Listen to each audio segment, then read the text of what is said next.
opening day, 1996 in Houston, where the Oilers go against the Kansas City Chiefs. Because of the Oilers' announced move to Tennessee in '98, there's a lot of support here for the Chiefs, and very few Oiler fans have shown up. But they could be missing a very good football team. Good afternoon, everyone. I'm Don Criqui with Beasley Reece. This Oiler team has gotten accolades all over the league for the young personnel they put together.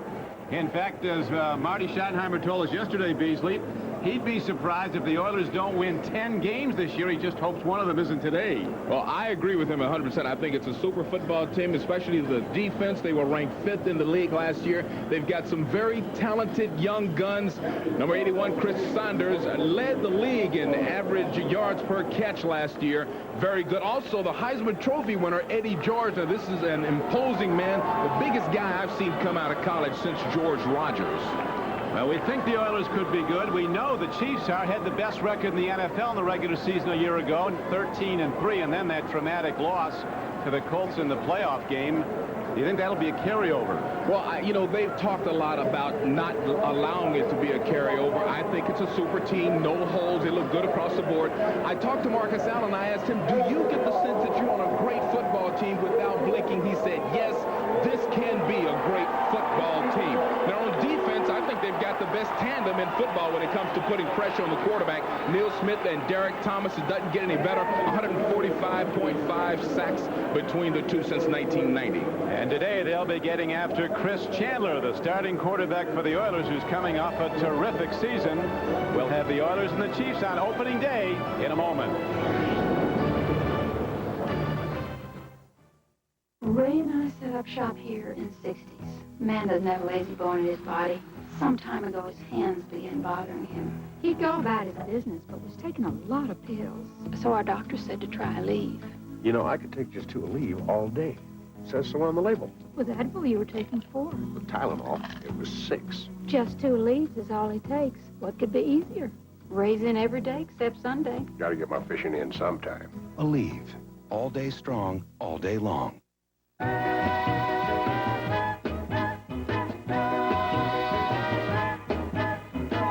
Mama said there'll be days like this, there'll be days like this. Mama said, Mama said there'll be days like this, there'll be days like this. My mama said, Mama said, Mama. When your stomach feels bad, in most any way, reach for the one that coats. Pepto-Bismol, all your stomach needs. Marty Schottenheimer with one of the NFL's best records as a head coach. In his 13th year as a head man in the NFL, his 7th at Kansas City. And there is Jeff Fisher starting just his 2nd season as the head coach of the Oilers, but he has done a terrific job. They won their last 2 games a season ago, finished 7-9. And there is a lot of optimism, even though there are not a lot of fans here. The deep men now back. This is Jerome Woods back for Kansas City. A surprise kick returner. It's not Tamarick Vanover. And here comes Woods, the rookie #1 draft choice. And he's out to the 25-yard line, where he's hit hard. And the Chiefs will go on offense 1st and 10 with Steve Bono at quarterback. As we look at how the KC Chiefs line up, a very strong offensive line. Grunhard, one of the best centers in football. Very strong. In the backfield, we have Marcus Allen and Pro Bowler Kimball Anders. Tamarick Vanover and Chris Penn start at wide receiver. Lake Dawson will play, but is troubled by a knee bruise. He'll be the extra wide receiver as we go 1st and 10. Marcus Allen, in his 15th year, takes the ball straight at the Houston defense and gets it close to the 30-yard line. Across the defensive front, a lot of young people, including a rookie defensive starter at right end, Kendrick Burton, because Robert Young is out. He's banged up. They'd hoped he'd start. Good linebacking. Schottenheimer says Michael Barrow has become one of the best outside linebackers in the NFL. Dishman, Lewis, Bishop have all been to the Pro Bowl, and Robertson has been a first-team All-Pro safety. It is 2nd down and 6 for the Kansas City Chiefs on this opening drive. Bono steps in, makes the throw, and the connection to Tamarick Vanover. On a crossing pattern, he's ahead to the 37-yard line. He has a first down.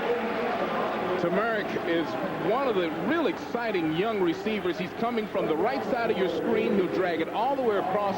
Great blocking up front. Bono recognizes him. An easy first down.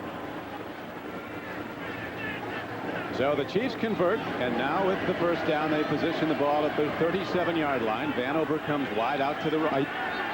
Kansas City, a very conservative offense in the opinion of some. They don't look to turn it over. They think they can win games with their defense. Now, that's not conservative. They go to Kimball Andrews on a misdirection play.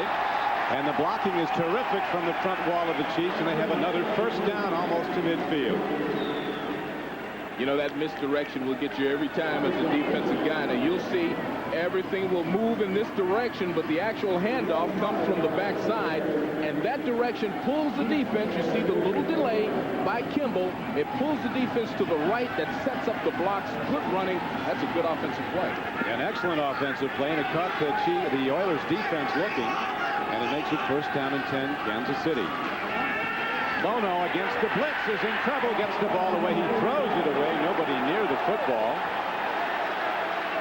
Joe Bowden and Al Smith were both coming on blitzes, and they almost got him, Beasley. You know, Don, I believe that this is a broken play. They send the receivers downfield. I believe that Marcus might have been looking for a screen, but everything was so bunched up in front. I think it's very smart of Bono to get rid of the ball. Bono does a good job. Used a down burn one, but saved a big loss. They almost got to him. Darrow telling us yesterday, Beasley, how he loves to rush the passer. You look at Steve Bono's numbers last year as he directed the Chiefs to that NFL best 13-3 regular season record. With being offside as Bono sprints out. Downfield throw is incomplete. Dick Hantek, our referee. It's Tamarick Vanover who caught the first down throw. His first reception of the day was the intended target. And apparently there's no flag that the right end, that rookie, was off the ball right on time, Kendrick Burton. It looked like he was offside, but I guess not. Take a look at the upper left-hand side, and we can tell.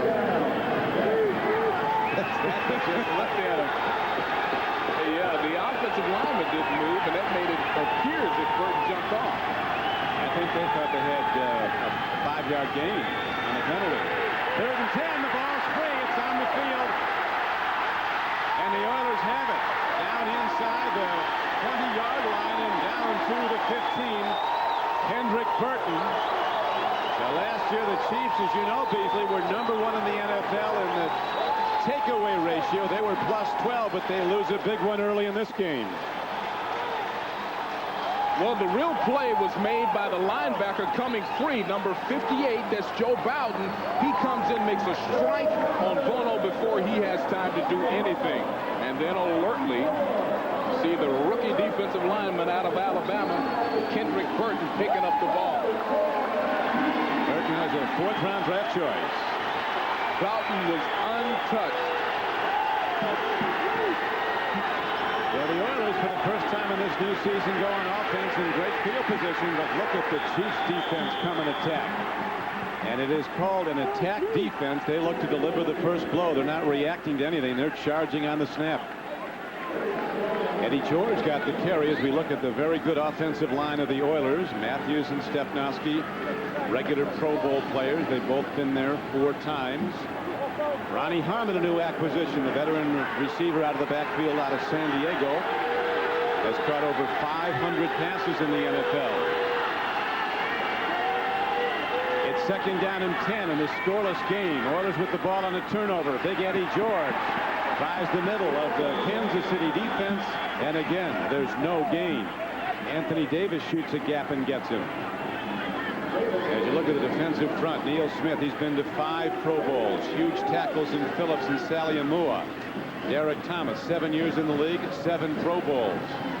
Dale Carter, a Pro Bowl player. This is a defense that's just rich in talent, and they are really together. They've been playing together now for some time, and no defense in the league is in better synchronization, and it's certainly evident on those first 2 downs. 3rd and 10 Oilers.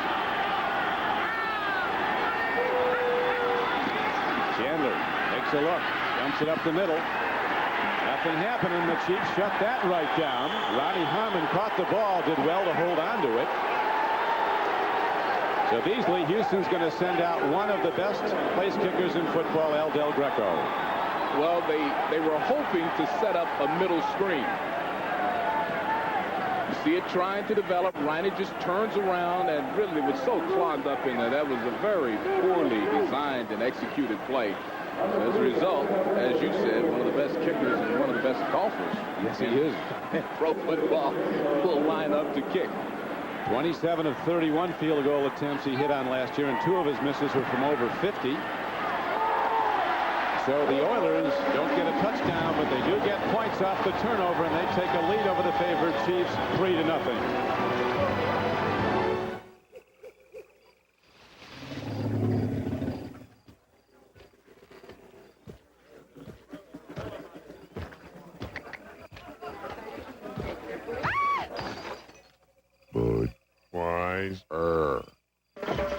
All right, we're jamming.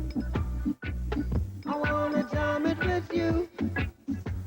We're jamming, and I hope you like jamming too.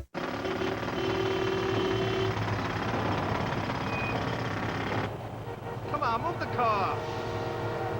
Hey, move the car. Hey, what is wrong with you? Move the...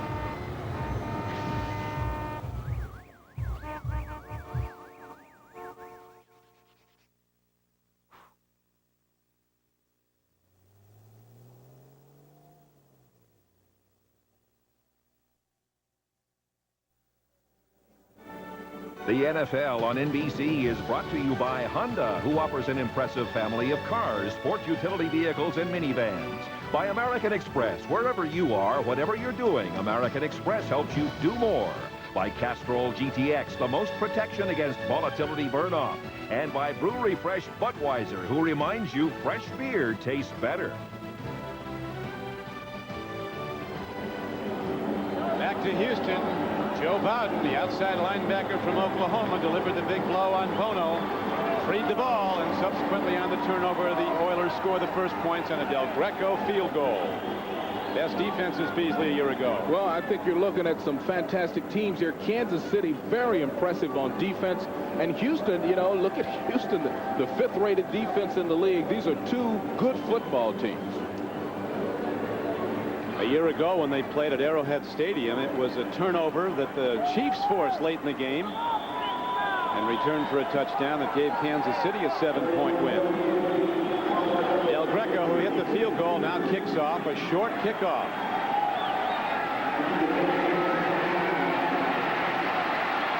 And the return is going to be out close to the 30-yard line as Danon Hughes is the man who ran it back. Schottenheimer using an array of kick returners today. Vanover has yet to return a kick. And now Bono comes back out for a second tour with the KC offense as we have the trained dog going out and getting the kicking team. Now that's good. We used to have mojo. I thought there was some accident. I thought one of those halftime shows that jumped the gun a little bit. Might be coming back with a frisbee. Bono and the Chiefs with interesting offensive play calls their first possession until the turnover. Now they go to the run. Marcus Allen takes the ball to the 35-yard line. Marcus told us yesterday when everybody asked him about being 15 years in the league as a running back and the loss of speed. He said, you don't worry about losing speed if you never had it. You know, I thought he might have one of those Jerry Rice secret training programs. He said, no, I don't jog because it hurts my back. I just run until I get tired. That's basically his philosophy on training. Runs a lot of sprints in the offseason. First back to rush for over 10,000 yards in the NFL and catch passes for over 5,000. Here's Kimball Anders. He tries to turn it wide on a 2nd down and 4 play, and he is shut down at about the line of scrimmage. May have lost a yard as the extra linebacker Baron Wortham comes in and knocks him down. The plays that the Kansas City Chiefs are using take a lot of time. You see the linemen coming from one side of the field all the way across. When you've got an excellent defense, a defense that's able to penetrate and runs to the ball very well like the Houston defense, that style of offensive play is very difficult to execute. These were all raving about the Oilers' defense, how fast it was. Look at Barrow come up 56. Looking to rush the passer on 3rd down and 6. Bono, a quick drop, pump fakes, lost the ball downfield, and it's near no one. Nearest to it was probably Marcus Robertson, the free safety for the Oilers. Watch Barrow. Michael talks about wanting all of his career to be an outside linebacker. He forces the issue here so quickly and is falling at the feet of Steve Bono. Also very good coverage in the secondary, and Bono very wisely, Don, just throws that ball away. Rid of it, but that does bring up a punting down, and Aguiar is now on for the Chiefs, and one of the best kick returners ever in the NFL. Mel Gray is back for the Oilers. A high kick, well placed. Mel Gray from his 25. Darting moves. This is a man who's returned 9 for touchdowns in his career, tying the NFL record. 9 kick returns. And he gives the Oilers good field position for their next try at points. Pull into this gas station. Oh, classic oversqueeze. Watch this. Release the hounds.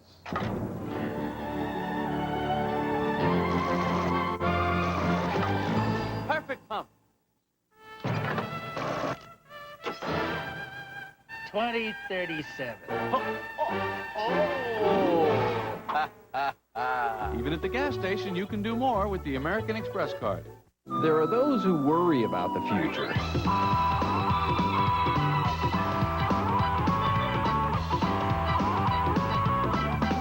And those who don't have to. As the dark pulls its covers down tight, we curl up in our beds and whisper, "Good night." Serta, we make the world's best mattress. November 1995.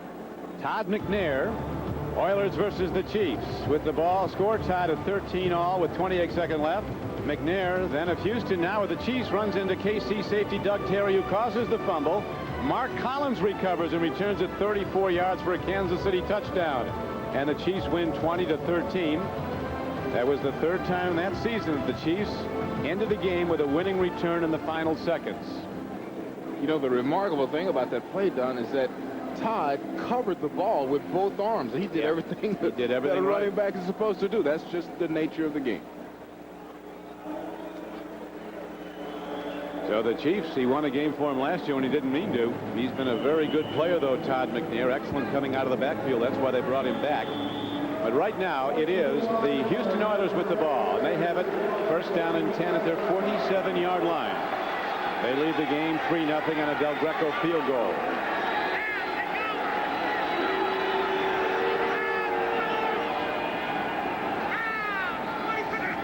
Chandler with a long count. The pitch back goes. Running with the ball. And running hard is big Eddie George, and he is out close to midfield. Got about 4 yards on the play. Vaughn Booker, 99, ran him out of bounds. Eddie George, the Heisman Trophy winner from Ohio State, with a remarkable turn in his life.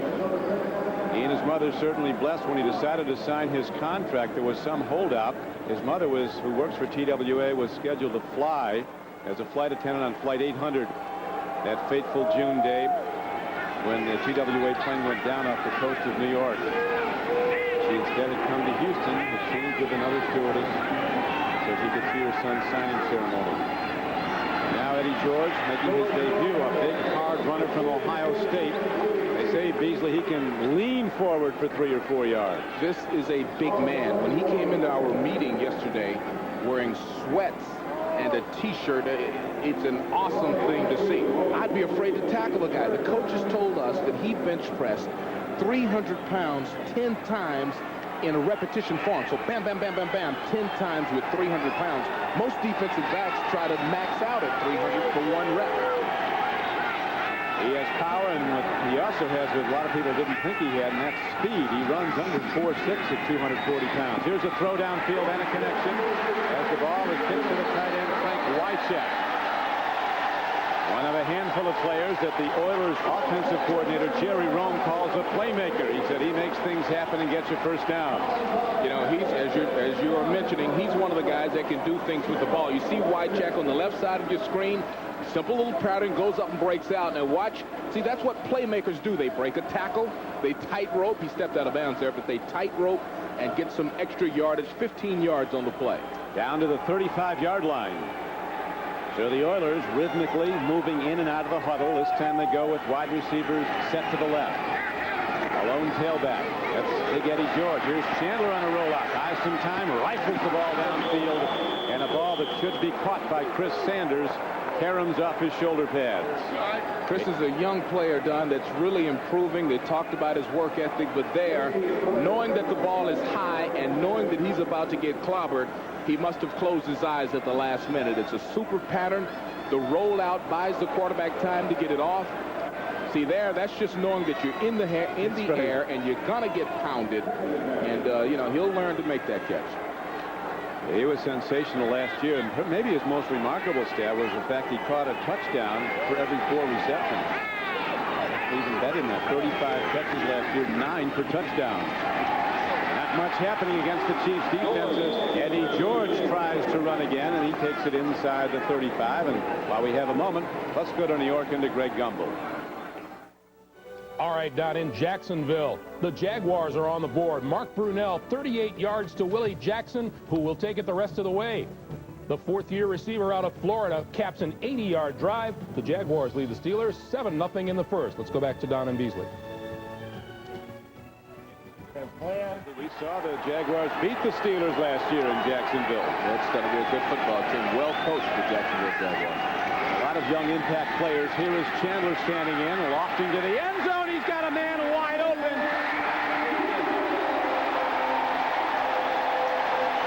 Willie Davis, the ex-Chief, burns his former teammate. Here's a man who led Marty Schottenheimer's team the last 4 years in receiving yards. And I don't know what went on there in the secondary, Beasley, but Dale Carter wasn't in the game when they went by him. Well, there were a couple of defensive backs standing there looking at one another. You see Dale Carter does not have him man for man. That's a zone principle. And Dale just drops off in the flat and allows Willie Davis to run it to the corner. That is inexcusable in the National Football League, especially when you're talking about a very talented secondary. That's an absolute blown coverage, no question about it. Blown coverage leads to the first touchdown of the game. Now Del Greco drives through the extra point. And the underdog Oilers, with limited fan support in their home building because of their projected move to Tennessee, are right now stunning the favored Chiefs 10-0. Oilers kick off again when we come back.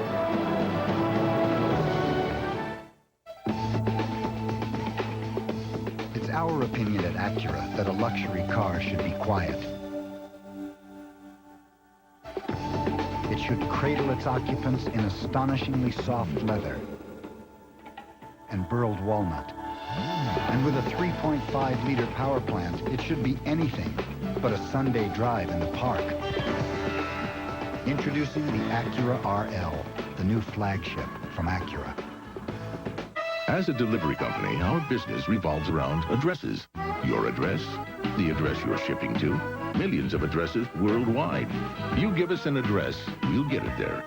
But today, we're giving you an address. Welcome to UPS on the Internet. From here, you can arrange pickups, check rates, even track packages, all from your own computer, anywhere in the world, whether you're at an address or not. UPS, moving at the speed of business. A men behaving badly tip on doing the dishes. Don't. Yeah. You can buy more dishes. Yeah. Or you can move. Sure. Or you can improvise. Today's tip. Cereal out of a Frisbee. In a pinch, that shoehorn, it's optional. Men behaving badly, NBC Wednesdays in 3 weeks. You better wash that before you give it back to the dog. Willie Willie Davis just burned his former teammates, the Kansas City Chiefs, on a bomb, and it's a touchdown for the Oilers. You see number 34, Dale Carter. He thinks he has help. Look how he's just jogging. There's no way to know whether it's a safety blown coverage or Dale Carter didn't get a call, but that is an absolute blown coverage. It should never happen in the National Football League. He simply allowed Willie Davis to run down the line and catch a touchdown. He also had a teammate, Beasley, was kind of screening away James Hasty the whole way down the field. The other corner was trying to come across. So Del Greco with a field goal on the extra point, and the Oilers have now built a 10-0 lead, and they kick off yet again. Kicked up to open the game. Now their third kickoff of the day. Running it back is Jerome Woods, and he is upended. An excellent special teams play by John Henry Mills, number 55. This is a guy that you don't want to get in front of this guy coming down on a kickoff. Now, here he is right. Now, he looks like an assassin, like a predator. Nothing will stop him. Look how he's seeking out his target. Blocked everywhere, and just so happens to be knocked into the path of the runner to make the play. And then but the way he jumped up celebrating, Don, I thought he had just run down, annihilated people, and knocked down the runner. Anyway, it works, right? You get blocked into Monaco now, and that counts two as Bono and the Oilers go to a quick out, to the Chiefs go to a quick out and get the ball to the 25-yard line. And Chris Penn is the receiver who gets 5 yards. Let's watch the screening away here, Beasley. You know, you watch him come down the line, and first of all, it's excellent protection. I mean, Chris has all day to pick his receiver. Then you see that Hasty was covering another wide receiver, the slot wide receiver. That's just a bone coverage, and that's something, believe me, they will hear that over and over again from the coach. Second down and 5 now for the Chiefs. Down by 10 in the first quarter. 5:27 to play in it. Good play fake by Bono. He airs it out deep. Going for Tamarick Vanover. And the ball is tipped away, and here comes a penalty marker. It's going to be a call against the Oilers. And Darrell Lewis is going to get himself thrown out if he's not careful as he slams his helmet down after the call. Pro Bowl cornerback Darrell Lewis was right with Tamarick Vanover.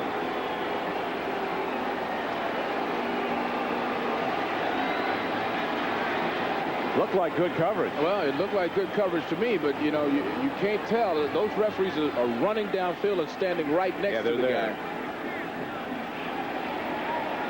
Pass interference. It's number 29.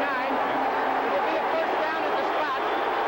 Afterward, number 29 threw his helmet to the ground, unsportsmanlike, penalized, half the distance to the goal line. First down. Wow. Now, there is a dumb play. Now, see, they called the thing on the wrong guy. I thought it was the safety, Robinson, also. The penalty should be called on number 31, Marcus Robinson, and then Darrell Lewis was gotten for the unsportsmanlike conduct. Good position. The reason it's pass interference is Robinson never looked back for the ball.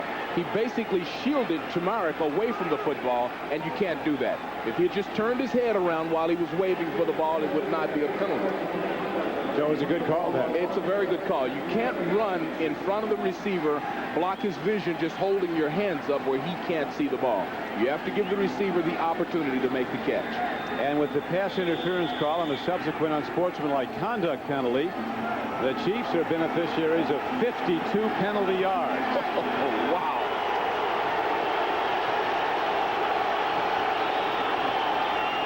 And up the middle. Marcus Allen tries the middle of the Oilers defense. Not much happening as he's down close to the 10-yard line. A gain of only a yard. Knocked down by the middle of the defense, led by linebacker Baron Wortham, number 52. That was very good play by the defense that time. Also, Gary Walker, number 96, powered through there to get penetration and destroy the play before it could start. The Chiefs stunned early, down 10-0 in the first quarter. Now threatening to put their first points up.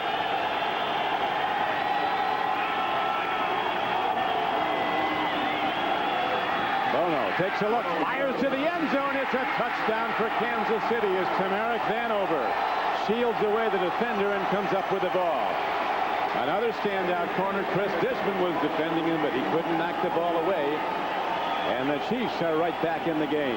See, one of the advantages that Tamarick Vanover has over the defenders is that he's about 215. That's very good coverage, but because of his strength and body size, he's able to hold on to the ball. And then look at Dish with the shot to the back of the head. That could have been another penalty against the Houston defensive player. Now the point after attempt by Pete Stoyanovich is hit up and good. Darrell Lewis, pass interference call, set it up, and then Bono to Vanover for the score.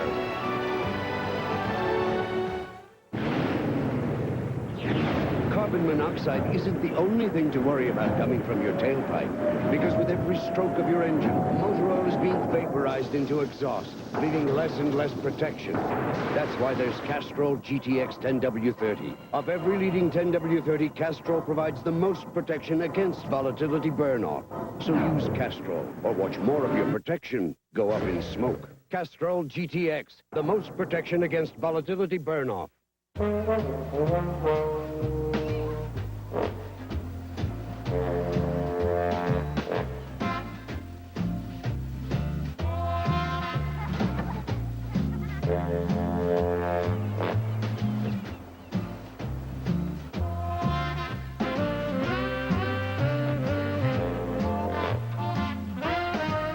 The Sun comes standard.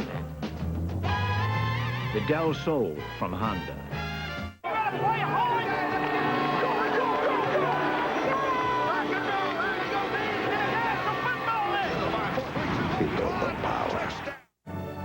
This is the NFL on NBC. And here's your one-on-one matchup right here, Tamarick versus Dishman. And really the only difference is the fact that Tamarick is 215, Dish is 188. Both guys in great position, but Tamarick with his strength and good body position able to come up with the football. And Dishman telling us yesterday that Kansas City has some of the most physical receivers in the league. They'll bump you, push you, and he said they'll try to aggravate you. You've got to be careful not to get a dumb penalty. Well, a dumb penalty helped the Chiefs get in position for that first touchdown of theirs for the day, and they now trail 10-7. And Dishman told us that he had to stay cool, as you're saying, and then he hits the guy, Tamarick, in the back of the head in the end zone, where he catches the touchdown. You know, they scout everything, and they know that Dish has got a little temper. Here's the kickoff going down to Mel Gray of the Oilers to the 10 and the 20. Head of steam, this 11-year veteran from Purdue is now out to the 30-yard line. And that's where the Oilers go on offense. First down and 10 is down to make the play on special teams for them. Mills was down there again, and also down there with him was Tony Richardson. Let's take another look at the touchdown. You'll see Bono's perspective this time. The wide receiver corner on the right side, great blocking. It's a super throw. It's a bullet right to the inside where the defender cannot touch it. Bono looks so relaxed in the pocket. That's a great release, great movement, and it's a touchdown. And it's a 10-7 game. Houston, the underdog, in the lead. 4:23 to play in the first quarter. Chandler gives to Eddie George. So yesterday we were told George would get some work. They didn't know how much, but he has been the main go-to guy with this run game. You know, Houston sets up their offense in what they call people. These are big people. This is the big people offense with Eddie George running the football and Wycheck working as a H-back, moving back and forth, supplying some blocking. So right now, that's the offense they're trying to run. Now, they have other groups of people that are built for speed or for more of the passing offense, but this is the big people offense. The big people, and the biggest person in the backfield is Eddie George once again at 240 pounds. He's in the block now as Chandler takes a look, fires downfield, makes a connection. A penalty marker comes in. Malcolm Floyd, number 83, who changed his name from a year ago when he was Malcolm Sebron. He catches the ball on Dale Carter, but we could, Beasley, have a holding call on the Oilers.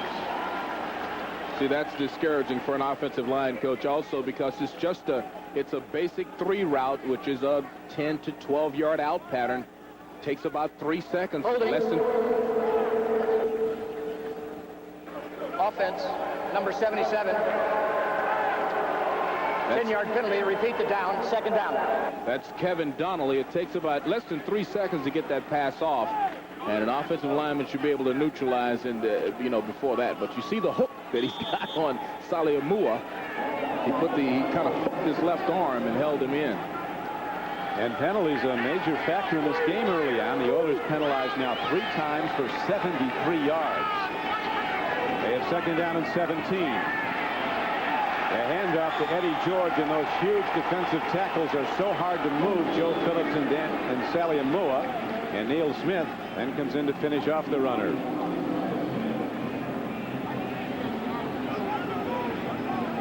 And let's take a look at Chris Sanders and Dale Carter matching up here. And he fakes like he's going to run a pattern, then it becomes blocking. Goes right down at the knees. Ooh. They are taught to cut these defensive backs. And there's been a lot of jousting between the wide receivers and DBs today. Well, the Oilers feel the Chiefs do a lot of cut blocking. On third down, Chandler stands in. He gets time to air it out. Long ball. But he overshoots everybody. He's got a gun, Chris Chandler, but there was too much power behind that one. As Willie Davis, who caught the touchdown pass, was the intended receiver. You know, we haven't talked a lot about Chandler, but Chandler is really... He had a great preseason, throwing the ball really well.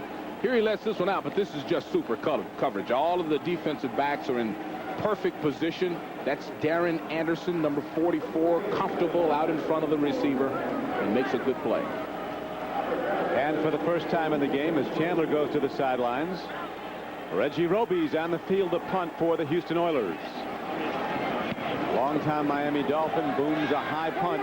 Merrick Vanover, who ran 2 back for touchdowns last year, 3 picks overall, is taken down at the 30. This Vanover is a weapon. It is a doubleheader day on opening day here on NBC, as the NFL on NBC will continue with Game 2. Most of you will see the Patriots go against the Dolphins at Miami. Jimmy Johnson's returned to the NFL as a coach. Some of you will see John Elway and the Denver Broncos host Neil O'Donnell and the New York Jets. Check your local listings for the game in your area. Al Smith is going in to have one of his knees x-rayed. The starting middle linebacker for the Oilers, Baron Wortham, has been in since he got hurt in the first quarter. Early on in the first quarter, we have 2:24 to play in it. First and 10, Kansas City.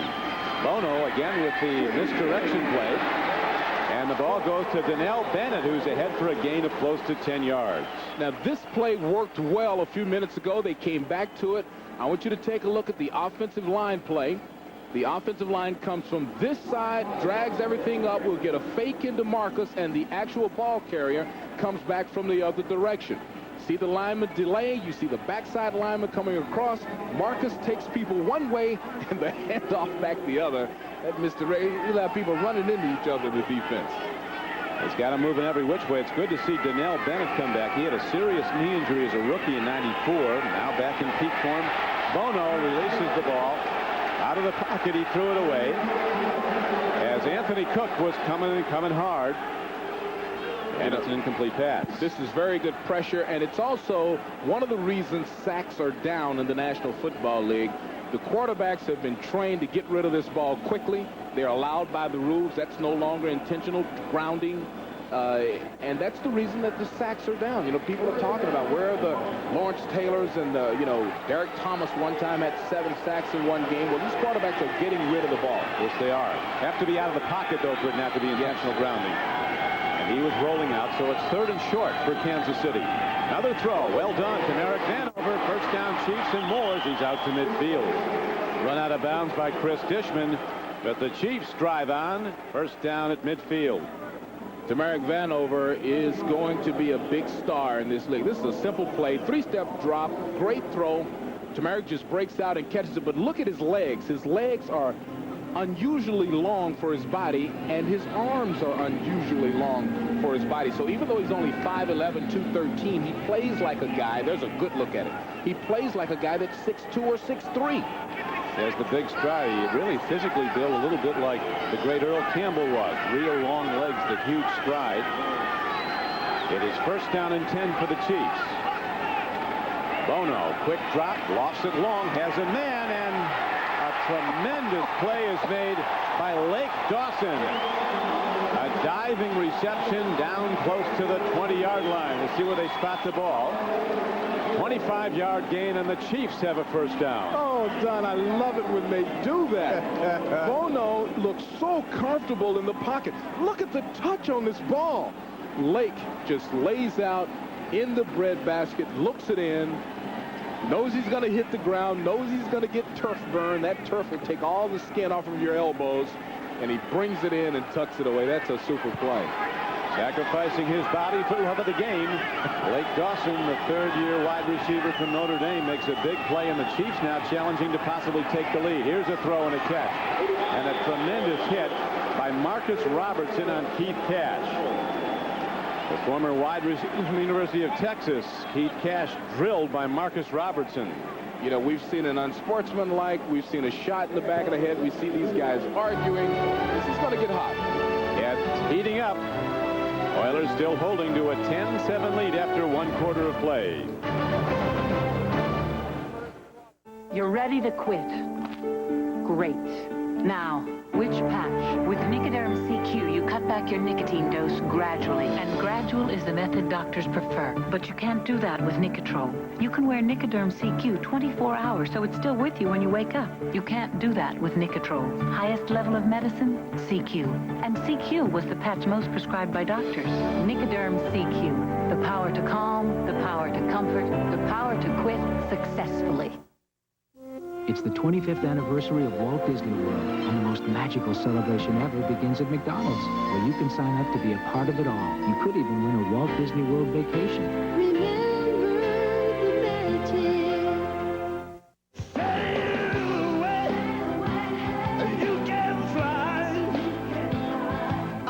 Beck's, the original import.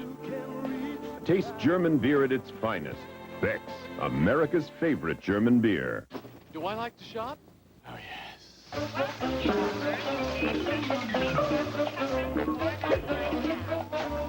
you doing? Franks and beans? Aisle 5. Beans and Franks? Aisle 7. Hi. Hi. Fat free. Nothing but carb. Check this out.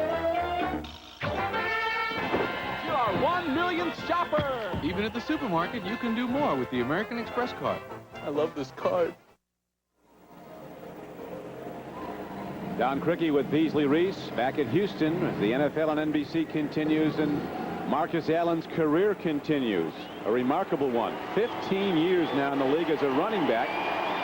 Back in 1980 at Southern California, where he started as a defensive back for the Trojans, went on to be a Heisman Trophy winning runner. One of his teammates was the coach of the Houston Oilers, Jeff Fisher.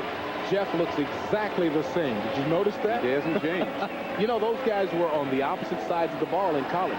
Jeff was an offensive player when he first started. got That's there. right. That's and right. Marcus was a defensive back. Most people don't know that when he first got to college.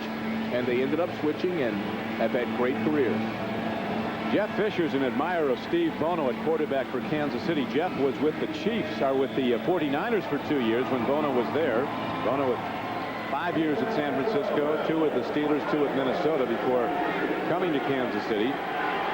But he's very smart. He rarely makes the big mistake. He was free to the ball earlier on a hard hit. Now his throw comes in high, intended for the tight end Cash. Blaine Bishop, the Pro Bowl strong safety, was covering on the play for the Oilers. Blaine Bishop, a man with the reputation of someone who will bone you when he hits you. You know, I was just thinking to myself that it's a good thing that that ball was not caught, because Blaine came into him hard, but he didn't wrap up and put the classic Blaine Bishop bone shot on the player. And third down arises. He's 1 of 3 on third down conversions in the game. They trail 10-7 in the second quarter. They need 12. Bono takes his drop, looks to the end zone, now dumps over the middle, a well-thrown ball. A hit from behind on Todd McNair drives him forward and ahead for a first down. So that hard shot put on by Bowden and Barrow drove the receiver forward for enough yardage for the first down. You know, McNair, really, there are 2 guys in this game who do this better than anyone. McNair is one of them. He shakes a linebacker and look, knowing exactly where the first down marker is, he struggles forward to get it. The other guy is on the other team, Ronnie Harmon. But Todd and Ronnie are two of the best coming out of the backfield, knowing how to get a first down. A first down it is, and the Chiefs back on their heels early in the game. Knocked against the ropes, down 10-0, rallying now to look to take the lead. Here's Bono getting rid of it. And a big open field tackle is made on Donnell Bennett, as coming up to get him was Joe Bowden, along with Chris Dishman. It brings up second down and 10. Bono, I think, is handling everything perfectly so far in this football game. The protection breaks down just as Bono is surveying downfield. He recognizes it and goes to the side. Really, I think Steve is playing a very good game today. Very a solid player last year. He had 21 touchdown throws, did Steve Bono, only 10 interceptions. Second half, he really dropped off a little bit last year. That's something he would like to correct this season. So far playing very good. And off straight ahead, and they go to the big back Donnell Bennett from Miami of Florida, who hits down inside the 20. And it's going to now be third down and about 16 to go for the first down. You know, I don't understand the Chiefs' decision to continue with this delay misdirection play. When you've got a good, fast, hard-running, attacking defense like Houston, you run the misdirection because you think they're going to bite on the first move. But they're also fast enough to get to the play. A lot of speed on both defenses, and everybody's moving. They really are relentless in pursuit of the ball. Bono on a long count now at third down. He needs 16, a walk to the end zone, and the ball is knocked away beautifully. So we're going to Lake Dawson, and Darrell Lewis, who had that 52-yard penalty call on an interference, knocks the ball away and saves a touchdown. You know, the problem with making this play, Don, is Lewis has no clue when to turn around. He's reading the receiver, hoping that the receiver's body reaction will tell him when to turn. When he turns, he has to find the ball instantly in the air. He thought he should have caught it with one hand. See, he spins his head around when he sees Lake look around. That's the only signal that he has that the ball is actually coming. That brings Pete Stoyanovich of the Chiefs out for a 35-yard field goal attempt. He hits the ball, drives it right down the middle. So the kicking game, which failed the Chiefs in that playoff loss when Lynn Elliott missed 3 field goals against the Colts, eyes the game on the foot of Stoyanovich.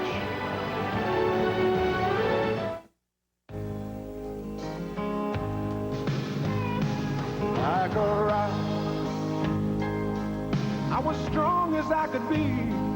Like a rock, nothing ever got to me. At the end of the day, there's only one full-size pickup that's best in initial quality. Like a rock. Chevy CK. It's a dirty job, but somebody's got to do it. Like a rock.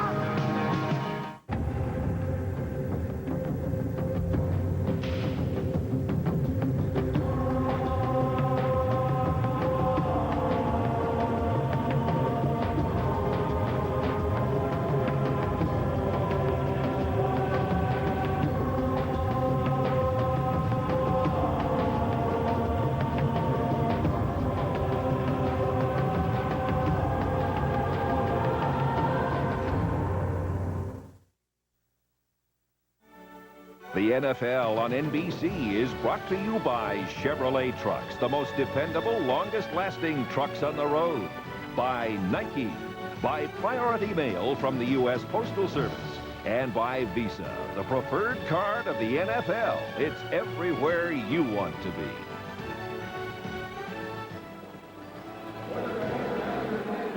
We're back in Houston as the NFL on NBC continues with a great opening day matchup. The underdog Oilers and the Kansas City Chiefs hooked up in a 10-10 game as the Chiefs have come back from a 10-0 deficit to tie it up. And a lot of Kansas City fans here. You not only can have the seat of your choice, they almost the section of your choice. Less than 25,000 are here. Pete Stoyanovich, who's been one of the best in the NFL, fired in a trade with the Miami Dolphins 2 weeks ago. There, the deep men to return his kickoff. Ronnie Harmon is back along with Mel Gray for the Oilers.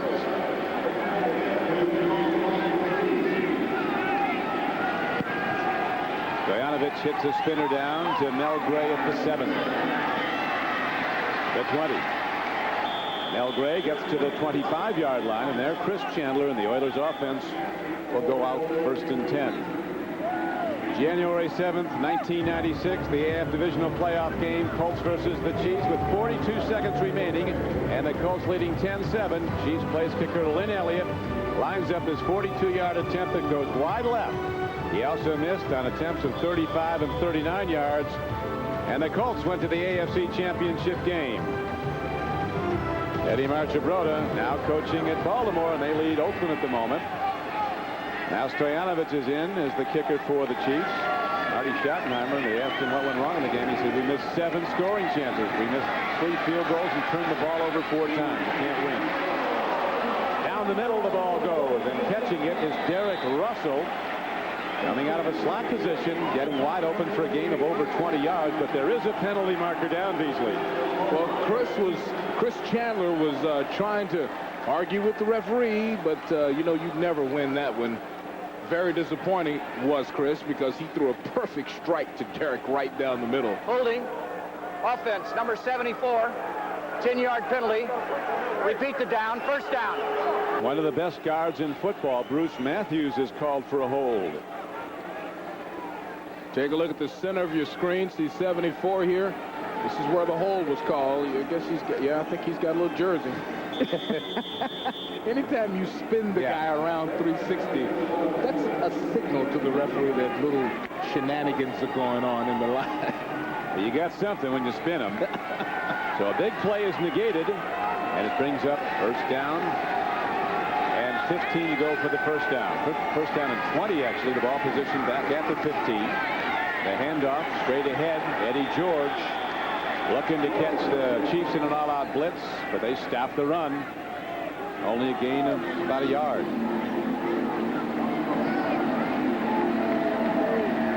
Take a look at the blocking here. Wycheck jumping inside to try to get the inside position to hold him out. But Thomas, Derek, is so fast, he runs around the inside jump and makes a play on it. That's been one of the fastest outside linebackers in the game for 7 years now. Remarkable success stories. 7 previous seasons, 7 Pro Bowls for Derek Thomas. Chandler on second down. Hands off. They go to the draw play. Working hard to get back the lost yardage. The ball carrier, Rodney Thomas, getting limited work today. It's first carry for Rodney Thomas. He was a player the Chiefs thought they'd see a lot of. The quick back from Texas A&M. Well, they will after this play, because watch Rodney work in tiny little spaces. I mean, that's a nice block, but look at that cut there. See, boy, that's a 45-degree cut that Rodney made there. That is talent. He's been good. 3rd-round draft choice out of A&M. Now in his 2nd year with the Houston Oilers. Game is tied 10-10 with 10 minutes and 35 seconds to play in the first half. On 3rd down, Chandler against the blitz, lets it go long. He's got a man out there, and the play is made by Chris Sanders down to the 41-yard line of Kansas City. Dale Carter was beaten. Actually, Bruce Beasley, Dale Carter was right there. It was just a terrific play. See, once again, this is a tough time to know when to look for the football. It's a super throw. Under pressure, Chris Chandler steps up, lifts it high. And look at that. Carter's in great position. Chris Penn makes a 34-yard reception.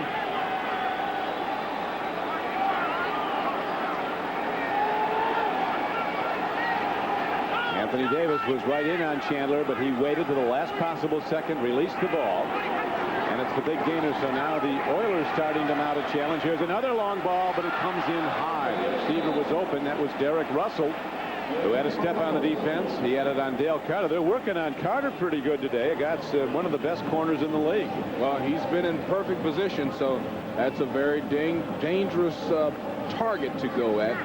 Now, Carter was banged up a little bit earlier this week. Maybe that's what Houston is thinking, is that he's slowed a bit, but I think he's proven that he's right there on every play.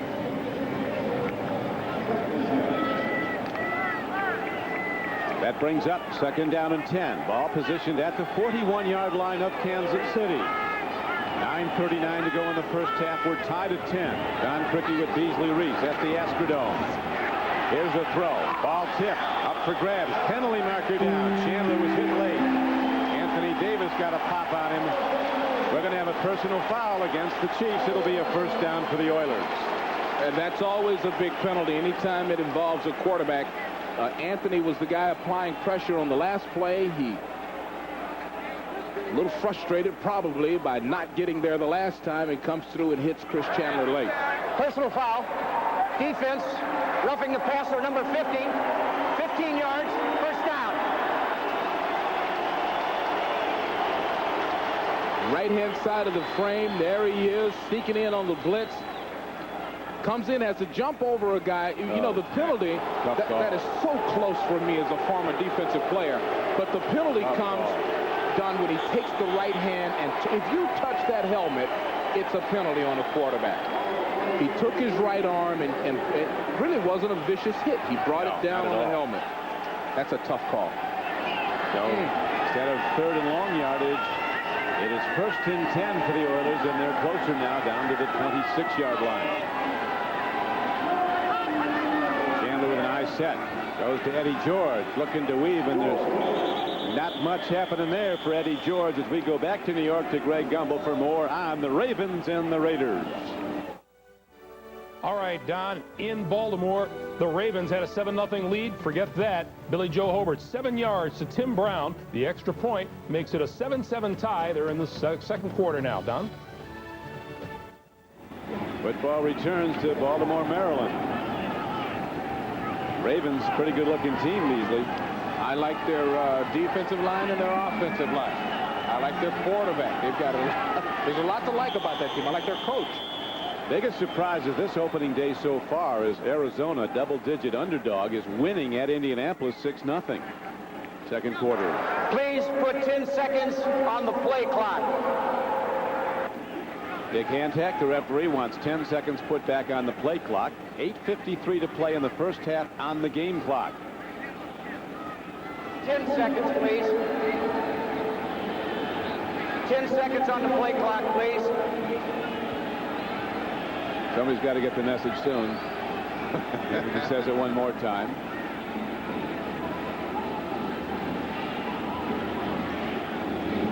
Got to wind it down to 15. Now they're going to wind it all the way out. So the Oilers wait with the ball on offense. And they're having some type of mechanical this problem. Is not good. This is the big leagues. This should not happen. Not good.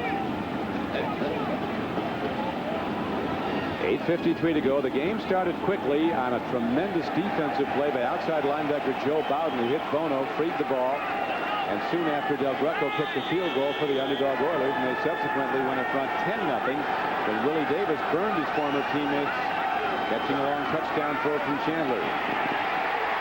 Derek Thomas comes a blitzing from the blind side. Chris Chandler, who's had a lot of injury problems, does well to bounce up. He could have been knocked out with a clean hit like that. Well, Wycheck has got his hands full. See, once again, he tries to jump inside to take Derek Thomas, and Derek is just too fast and too strong. He's accustomed to running around guys that outweigh him by 50 pounds. Now he's got a guy that's about the same size. It's not going to work. That's an all-out blitz. Derek easily coming around the corner. Chandler's put on 10 pounds of muscle in the weight room in the offseason for just that reason, to take those hits as the ball is thrown to Rodney Thomas. And like the pinball wizard, he keeps bouncing through Chiefs and gets down to the 25-yard line. And that brings out Del Greco, who's as good as there is kicking long range. You know, Marty told us that he would go with groups of people, and he tried Eddie George, and Eddie was struggling to get on track. He went to Rodney. Rodney's had a couple of real good, strong plays, and as we see now, as he told us, you know, if a player gets hot or a group of people get hot, we'll stick with them, and he's sticking with Rodney a little bit. This will be a 45-yard field goal attempt by Del Greco, looking to break the tie. Snap and set down are good. The kick is on the way, and Del Greco drives it right through. And the Oilers again take the lead, and they'll kick off when we come back to Houston.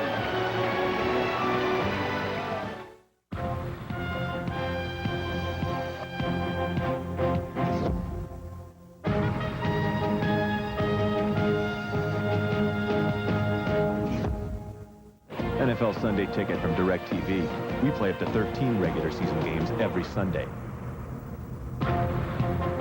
So what would you call somebody who only plays one?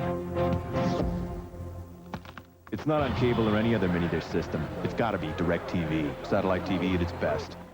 Perfect for any game, Domino's has the perfect play. Choose from 3 delicious crusts. There's classic hand-tossed, crunchy thin crust, or go deep with thick ultimate deep dish. So make the call and have it all.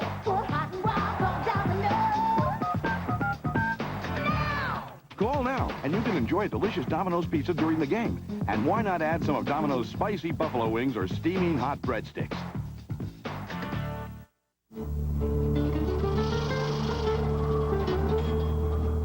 It's the only one out there. And here it comes.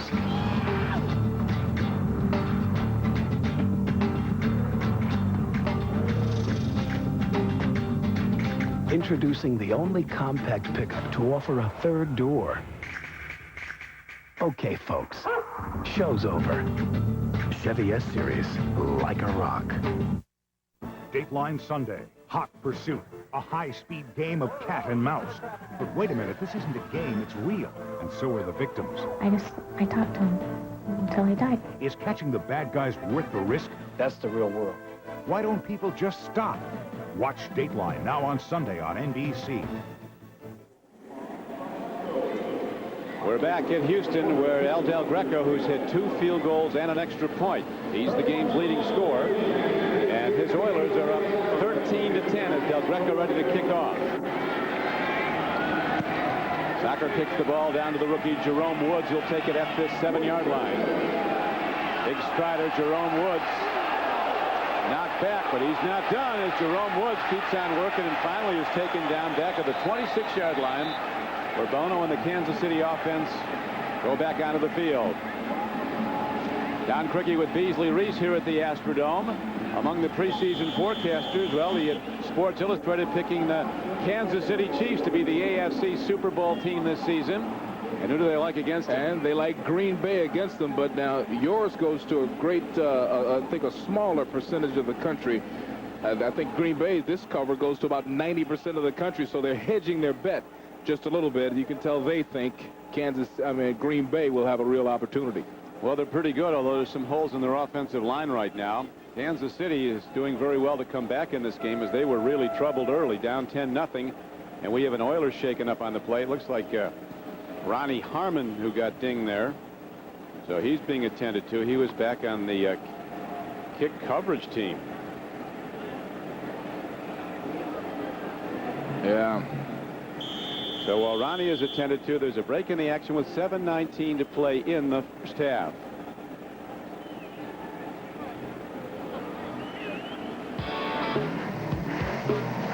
Someday, my office will have a window. Someday, my boss will be me. Someday, I will meet the man of my dreams.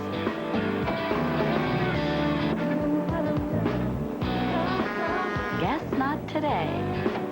The Chevy Camaro's 200 horsepower 3800 V6. Therapeutic, isn't it? The legendary chalice of Malta has never come cheap. In 1238, it was captured by 10,000 Celts. In 1512, it took an entire armada. And in 1703, it took an arranged marriage to the daughter of Charles V, the older one. But luckily, if you want the golden chalice of Malta, all you need is the golden card of Visa, with extraordinary purchase power for extraordinary things. It's even mightier than the sword. Visa Gold, it's everywhere you want to be. On Saturdays, your customers can receive 2-day packages from FedEx. Cost? An extra $10.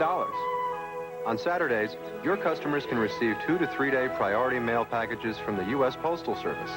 Cost? $3. And there's no extra charge. On Saturdays, your customers cannot receive 2-day packages from UPS. Sorry. So, what's your priority? Priority mail from the U.S. Postal Service. Coming up next, Jimmy Johnson premieres in the AFC when he leads the Dolphins against Parcells and the Patriots. Or regional action next on NBC. Happy to see Ronnie Harmon is up and okay on the sidelines after he was dinged momentarily on the kick return coverage team. He is a tremendous receiver out of the backfield. 523 career receptions, counting his one today.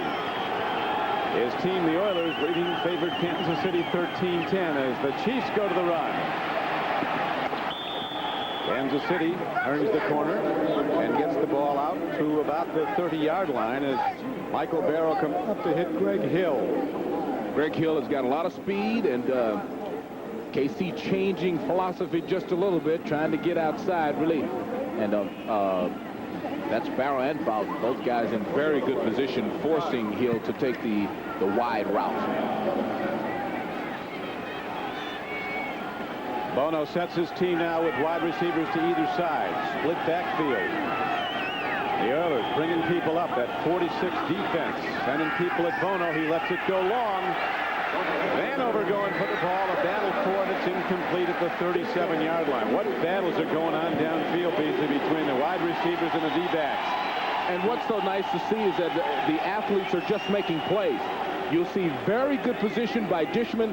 When he sees Tamarick turn, watch him spin his head around to get in position to make the interception, makes a good play on the ball, and Tamarick makes a very good play also becoming the defender, actually knocking the ball out of Dishman's hands, keeping him from making the interception. He did that, and we're going to see more balls downfield because both teams have had success with it. 13-10, Houston in the lead, 6:48 to play in the first half. Bono against a big rush, fires in the flat. Ball bounces around, and finally Kimball Anders takes it in and is quickly knocked down by Dishman. The third down conversion try comes up way short for the Chiefs. They'll have to punt.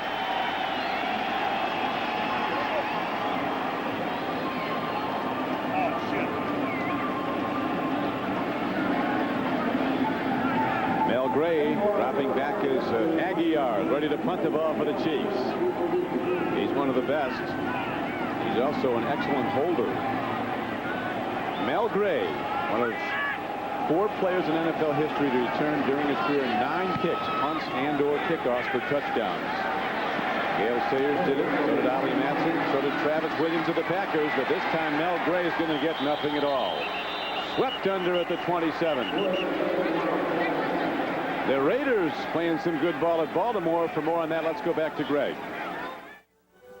Don, they're doing great so far after Baltimore jumped off to a 7-0 lead. Hobart has thrown 2 touchdown passes, both to Tim Brown. This one a 10-yarder with the extra point in the second quarter. Now the Raiders with a 14-7 lead on the Ravens. Don? Thank you, Greg. Here in Houston, it's the Oilers 13, Kansas City 10. Oilers led early 10-0. Chiefs rallied back and tied it. And another Del Greco field goal has given Houston its current lead. Chandler at quarterback, playing solid football against an all-out rush in this tough Chiefs defense. First and 10, Houston. Chandler rolling out, buying some time, looking deep. Fires the ball, lost it perfectly for a first down. He gets Derek Russell, and he's out to the 42-yard line. Watch Chandler on the rollout. This is a big part of the Houston offense. He allows himself to have more time with this little rollout. You see they've got good blocking around him. He's able to survey the field. And Russell, I love the way he catches the ball. Watch, nothing but hands. He catches it with the hands, and he brings it in very quickly.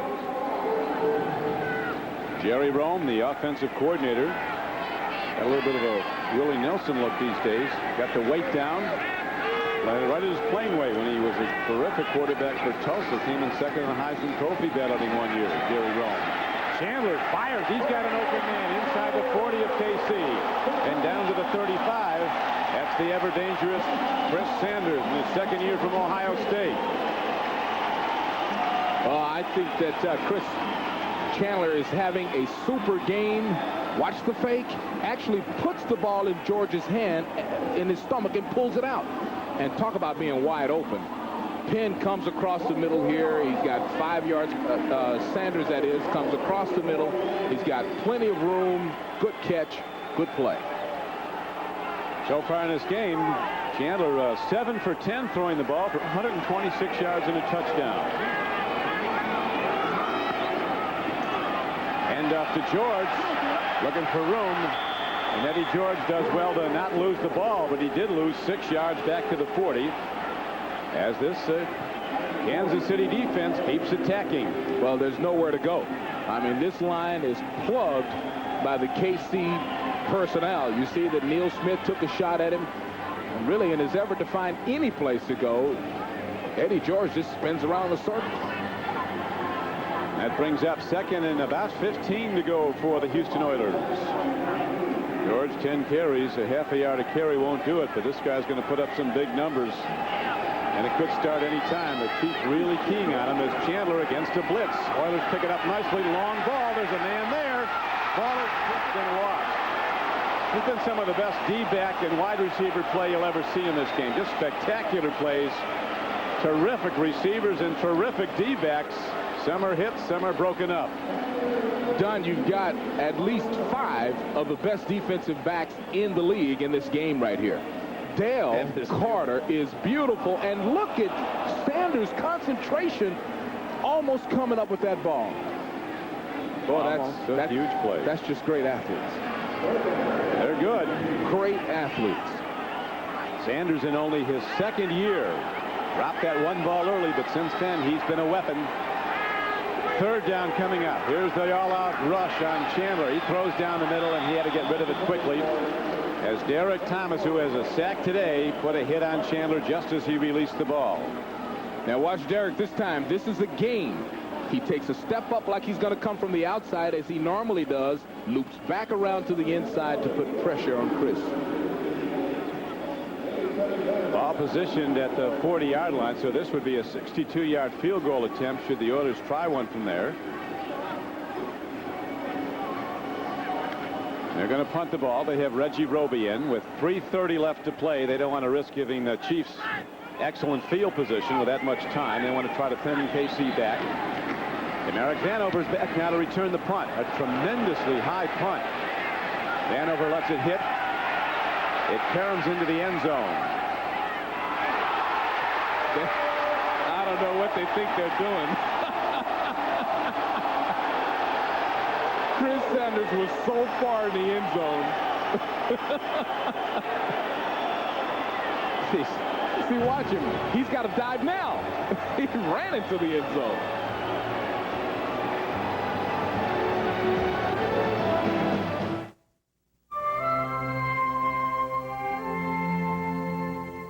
The other day, somebody told me it'd be a lot easier if we started shipping our beer at room temperature. Now, easy is one thing, but cold and Coors have gone together since I can remember. We age, fill, and ship our beer cold. Our distributors even store our beer cold. Why, I'd no more take the cold out of Coors than take the snow out of the Rockies.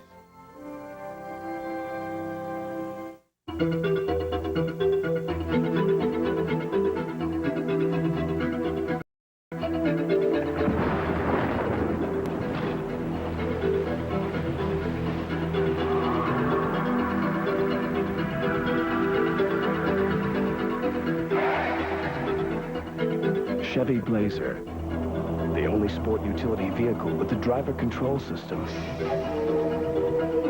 It's nice to know it's there. 5 women are dead. No leads, no witnesses. We need a profile on this guy. If you could see into the mind of a murderer, I just sort of picture it happening. had the power to solve any crime, Sam's the best profiler there is. you'd never have a dull day. Profiler. NBC Saturday in 3 weeks.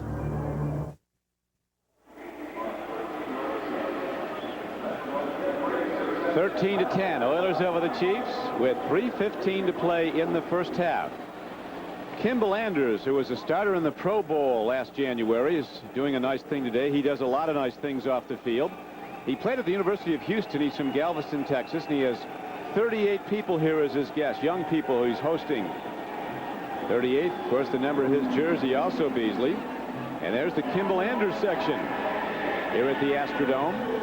Right now, Kimball and the Chiefs with a problem. They're down 13 to 10 to the underdog Oilers on opening day 1996. Pittsburgh inching back into that game at Jacksonville, down by a point, 7 to 6. Anders had a terrific season last year, caught 55 passes for the Chiefs, ran the ball for an average of almost 7 yards a carry. Didn't get a lot of carries, just 58 of them, but he was so productive in that 13-3 season. Started in the Pro Bowl, his first one. Bono and the Chiefs go on offense with 3:16 to play in the half, down by 3. Both these teams with attacking defense. They've sent a lot of blitzers, and there'll be more coming in this drive. Great play fake by Bono. He bought time and then swings it to his tight end, but Cash fumbles the ball. And the Oilers have it. So a second critical turnover by the Kansas City Chiefs. Cash, the tight end, lost it. And Michael Barrow comes up with the ball. Now this play is run off the delayed crossback that we've been watching all day. See the lineman switch. The fake draws the defense. It should have been a great play, but right here, Cash, the ball is knocked out of his hands by the big defensive lineman, number 92, Henry Ford. Then the ball bounces around and Houston has cause for celebration. Watch the hand by number 92. There's 92 falling behind you. He got the big paw, Henry Ford, to knock the ball out. And the ball is positioned at the 17-yard line of the Chiefs. So the Oilers with a lot of time, 3:04 to go in the half. And Chandler will be extra cautious not to turn it back over to try to come away with points against the favored Chiefs. Chandler takes a drop. Buys some time rolling out. He doesn't want to run if he can help it. A penalty marker's down. There's an open man in the end zone, and the ball is almost intercepted by linebacker Anthony Davis, who knocked it down. That is always such a dangerous throw. And Chris saw he had a receiver back in the back of the end zone, but really the only people to get away with that is Elway. He's the only guy I've seen that can successfully stop and fire it that far. Might be a defensive holding. That's what the Oilers are all signaling. They could have been holding Sanders. Yeah, they're marking off against Kansas City. Holding. Defense number 40. It was James Hasty, the cornerback. We'll watch him hold Chris Sanders. You know, what makes you crazy is when a quarterback starts scrambling around, there's kind of a hole. Now there's a definite hole. Okay, now we know it's holding. Seemed like a good idea at the time. It's the only way you can keep this kid from running deep. 1st and 5. First down as the ball is down inside the 15-yard line down to the 11. It was actually 1st and 10 where it was positioned. They could still get another first down, could the Oilers, as the game clock ticks down to 2:42 left to play. And Marty Schottenheimer, who feared a terrific battle today against Jeff Fisher and his Oilers, and he finds his Chiefs getting one, down 13-10. You know, these coaches have no idea what to expect in the first game because in preseason, they all hide plays and theories from one another. That's Marty telling us yesterday. The first game's the toughest because you don't know what your opponent's going to do. They don't show anything in preseason. Chandler fakes and throws and makes a connection. And the Chiefs beautifully converge on the ball. Wycheck, the tight end / H-back, makes the catch, and he's knocked down by William White. So the game clock winds down to the 2-minute warning. And Oilers in scoring position as they will have third down once we come back. Hi, I'm Joe Namath. Don't miss the NFL on your favorite network. The teams, players, and NFL fans are all part of the United Way team. Here are just a few of the real-life stories you'll be seeing. I've known the elation of victory, but I've also known the times when you may lose something that means everything in your life. It happened to me and my wife, Luana. We were expecting our 3rd child, and then the doctor said there was a problem. I was devastated. Her name was Mimi. We were cousins, but she was also my best friend. When she died, it was a great loss to me. That's why for every kick I make, I give to the United Way. All my life, I've seen friends and family lost to cancer. Now I'm fighting prostate cancer, and no one can know for sure what my future holds. In your community, the United Way campaign is counting on you, NFL, and the United Way, reaching those who need help, touching us all. with Beasley, Reece. This is Don Criqui back at Houston, Texas, reminding you to stay with us at halftime for the Domino's Pizza NFL on NBC halftime report. Greg Gumbel, Mike Ditka, Joe Gibbs, and Chris Collinsworth will catch you up on all the scores and highlights from opening day 96. Plus, you'll hear more of Chris's interview with Jimmy Johnson, all coming up at halftime. And most of you on this doubleheader day on NBC will see Jimmy Johnson's Dolphins go against the New England Patriots. 3rd down and 5. Ball on the 7 as we look at the defensive rankings from last year. Kansas City right near the top in a number of categories, including #1 and a very important one, scoring defense. They allowed just 15 points a game. There's the defensive coordinator, Gunther Cunningham, who puts in a day from 4:30 a.m. till 11 or 12 at night. That's a day. He said that he likes the very early hours because it's so quiet that he thinks better. He puts the defensive game plan in with ease and privacy. Some people need a nap if they put in a day from 4:30 p.m. till 11 p.m. He does the extra 12. Chandler sacked back at the 15-yard line. Neil Smith got him, the 5-time Pro Bowl defensive end. He said to us yesterday his weight right now is perfect for pass rushing. You'd like to have a few more pounds to stop the run better. Well, you see the push, nice inside move on Irv Eatman, and comes up with the play. And those guys, Don, they came in with 145.5 between them, Derek and Neil. So far, they're walking to the halftime with 147.5 total. El Greco has been terrific, though, kicking the ball. He's back on the field for the Houston Oilers, as they're going to let the clock wind down as much as they can. They let it wind down and out. And now Houston calls a timeout. 30-second timeout. They get a 30-second timeout. The Oilers taking as much time off as they can. They don't want to give Bono and the Chiefs much time to work with when they get the ball back, presuming the kick is good. And even if it isn't, Kansas City will hit the ball. Coming up next on most of these NBC stations, it's game 2 of our NFL doubleheader. Most of you will see Bill Parcells and a very good New England team go against Jimmy Johnson and his Miami Dolphins. Others will see John Elway and the Broncos go against Neil O'Donnell and the New York Jets. Check your local listings for the game in your area. A doubleheader day as the NFL on NBC opens season 1996. And there's no better game than this matchup right here, with the Oilers looking to build their lead to 6 points on the favored Kansas City Chiefs. The hold of the 23, a 33-yard field goal attempt. It's on the way, and again, Del Greco, who hit 27 of 31 field goals last season and all of his extra points, delivers again. Every kick he's tried today have been good. And the Oilers lead again, this time by a 16-10 score.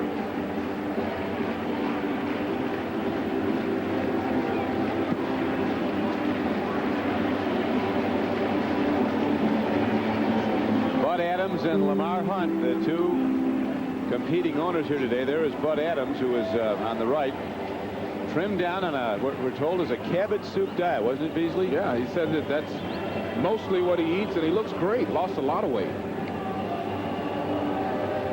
He, of course, has announced the move of this franchise to Nashville, Tennessee, probably effective in the '98 season, although there has been no construction started on the stadium in Nashville. A lot of empty seats here today. A crowd under 25,000. The Houston fans, as Jeff Fisher pointed out to us yesterday, he's talked to his players. He said that the fact that there aren't going to be a lot of fans here has nothing to do with you as a football team. It has to do with the fans' frustration that the team is leaving. It's a very difficult room to do a wave in, Don. Yeah, that's right. Need some breakdowns in that wave. But as promised, Fisher has delivered a very good football team. As we said at the outset, Marty Schottenheimer said he expected this Houston team to win at least 10 games this season. And he hoped one of them wasn't today. But right now, Houston is in the lead over Kansas City, 16-10. High spinning kick downfield to Jerome Woods of the Chiefs. To the 20, and Jerome Woods breaks it across out to the 33-yard line. So as we look at Steve Bono come back onto the playing field, and then at his passing numbers.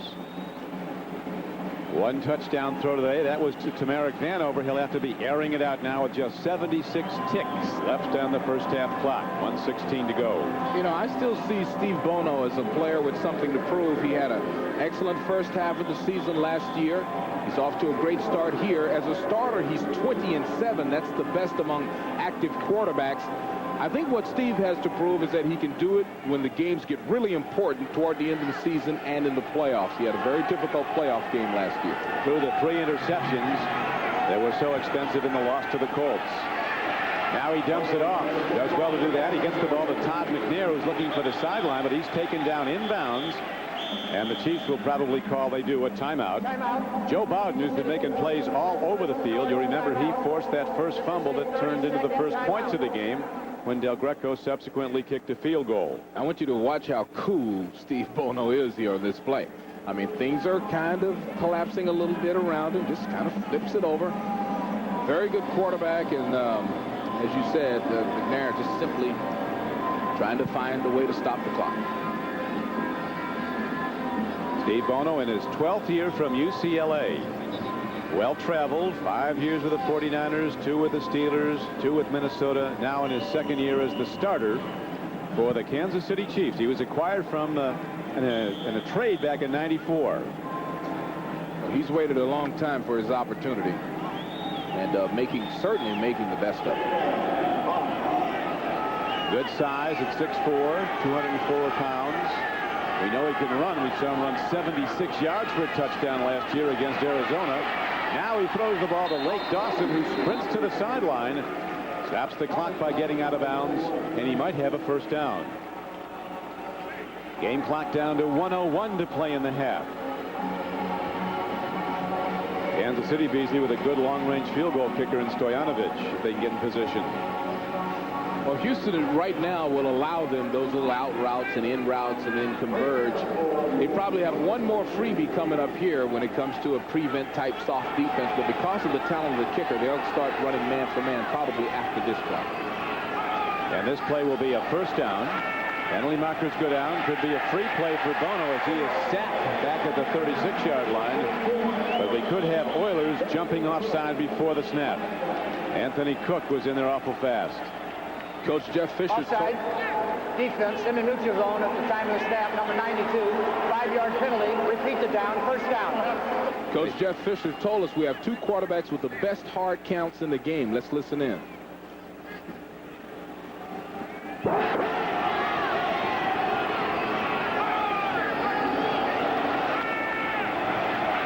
That was a perfect example. Chandler does it well. Bono does it well. Chandler had 3 penalties called against opposing defenses with his hard count. Pull the offsides in a minute. And that was the 5th penalty on the Oilers.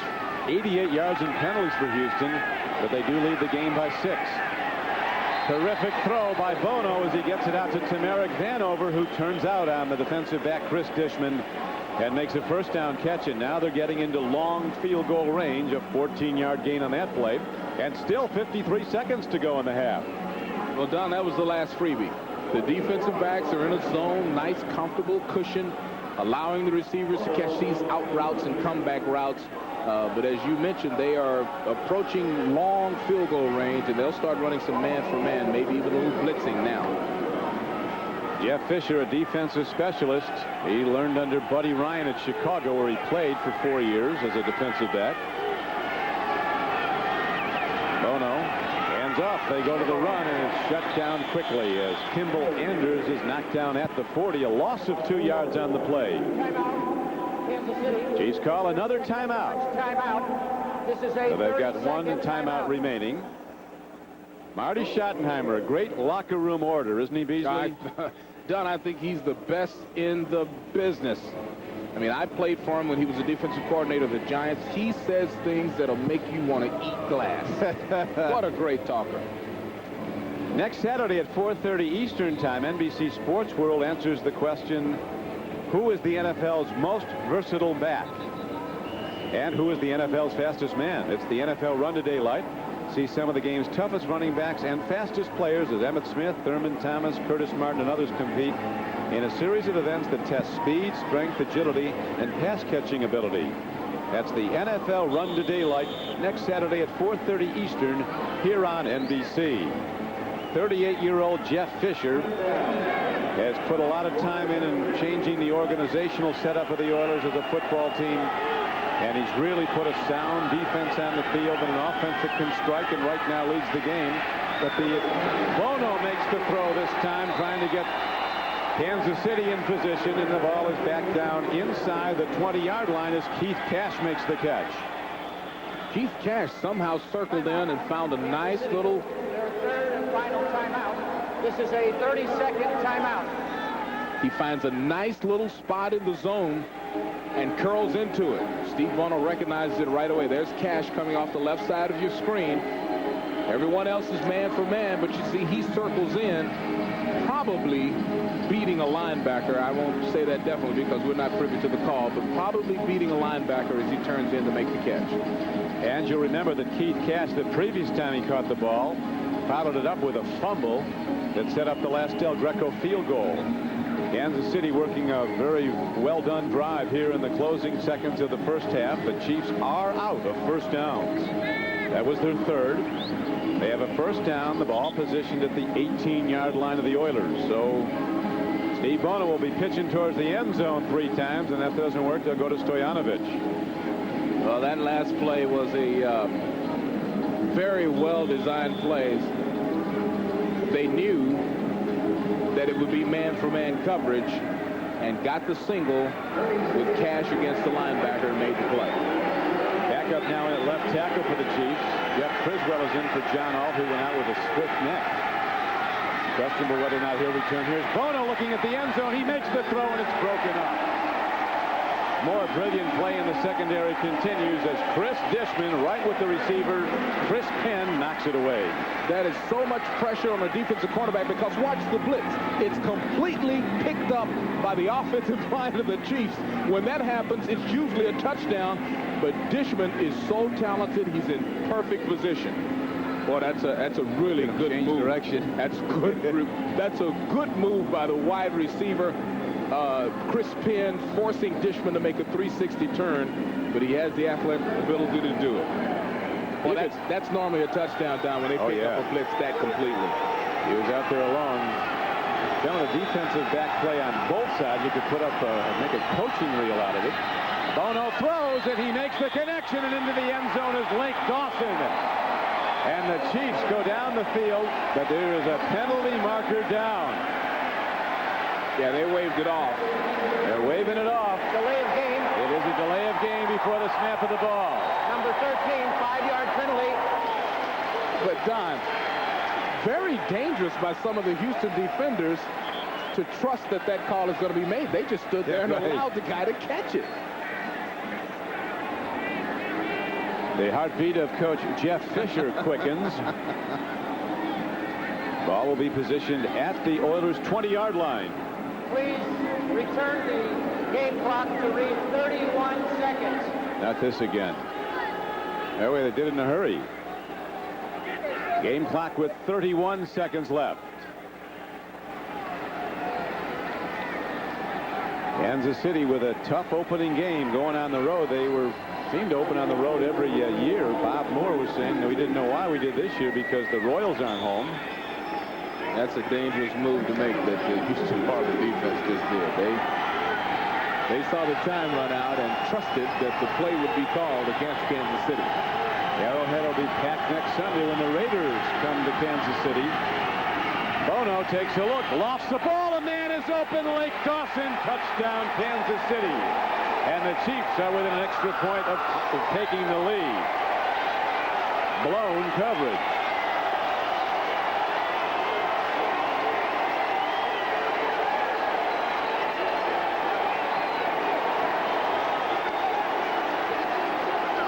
John, that was an all-star move. I'm going to show you a move that Lake Dawson put on one of the best cornerbacks in the world that will amaze your friends and family. You wait till after this kick. He was so open, he just stood there waiting for it. Stoyanovich hits the point after. There's a penalty marker after the kick. And the Chiefs, with a brilliant drive in the waning seconds of the first half, rally to take the lead 17-16. Now remember, they ran the touchdown with this route. With this time, he breaks it out. And watch your cornerback bite on the play. Lake goes in, takes him in. Look at the bite. Oh man, that is the dream route. That's putting a move on a guy that takes him right out of his jock strap. Lake Dawson, who caught 77 passes his first 2 years with the Chiefs, 40 of them last year. And Don, the reason that it works is that they threw the play when time ran out. They threw the post pattern, and they probably recognized that Darrell Lewis bit on it immediately, came back to it, and got the touchdown. Number 28, leaping. Chris Dishman called for unsportsmanlike, so they'll put the ball now way upfield to kick it off out of the end zone. And, you know, they would be in position with a kicker like Del Greco to get down the field and do something on their own. Now, this won't help them. Almost invariably it will be a touchback. Oh, that's embarrassing as a defensive back.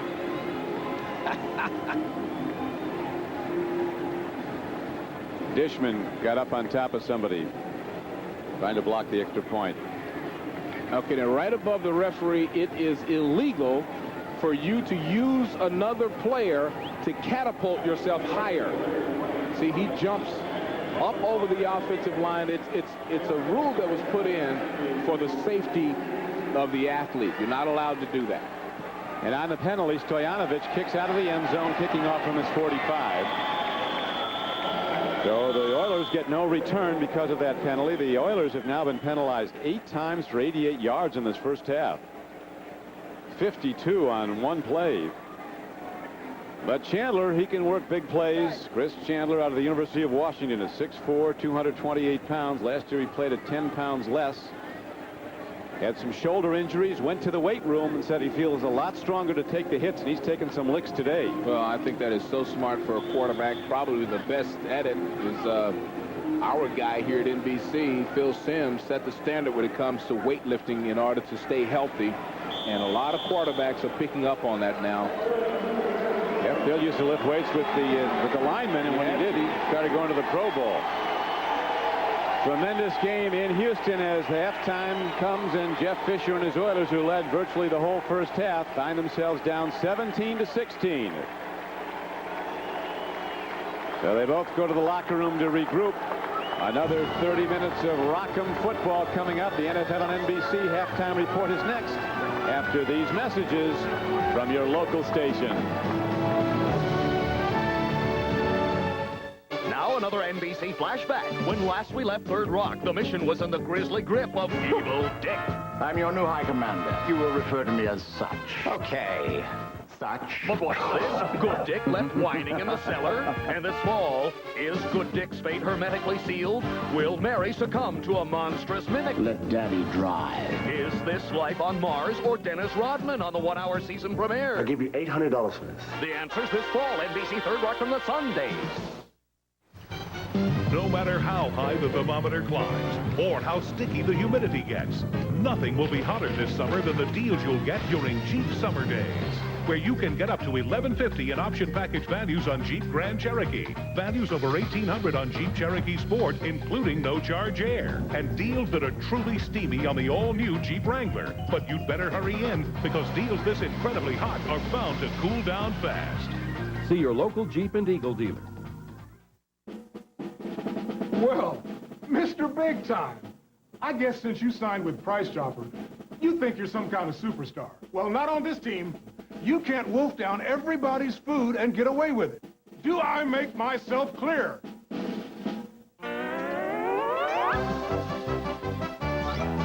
Hey, where's my wolf pack? Wolf packs from Price Chopper when you're hungry like a wolf. Rosie moves to afternoons at 4, September 9th on NBC 41. This is the Domino's Pizza NFL on NBC Halftime Report, brought to you by Domino's Pizza. For hot and wow, call Domino's. Now,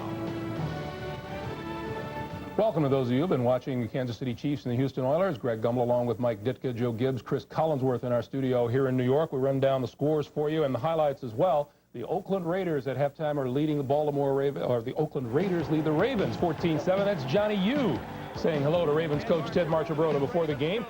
Scoreless in the first quarter, 3rd and 6. Ravens quarterback Vinny Testaverde doesn't find anyone open, so he takes it on his own. 9-yard touchdown run, the first touchdown in Ravens history. 7-0 Baltimore. The fans say good, and so does owner Art Modell and his wife.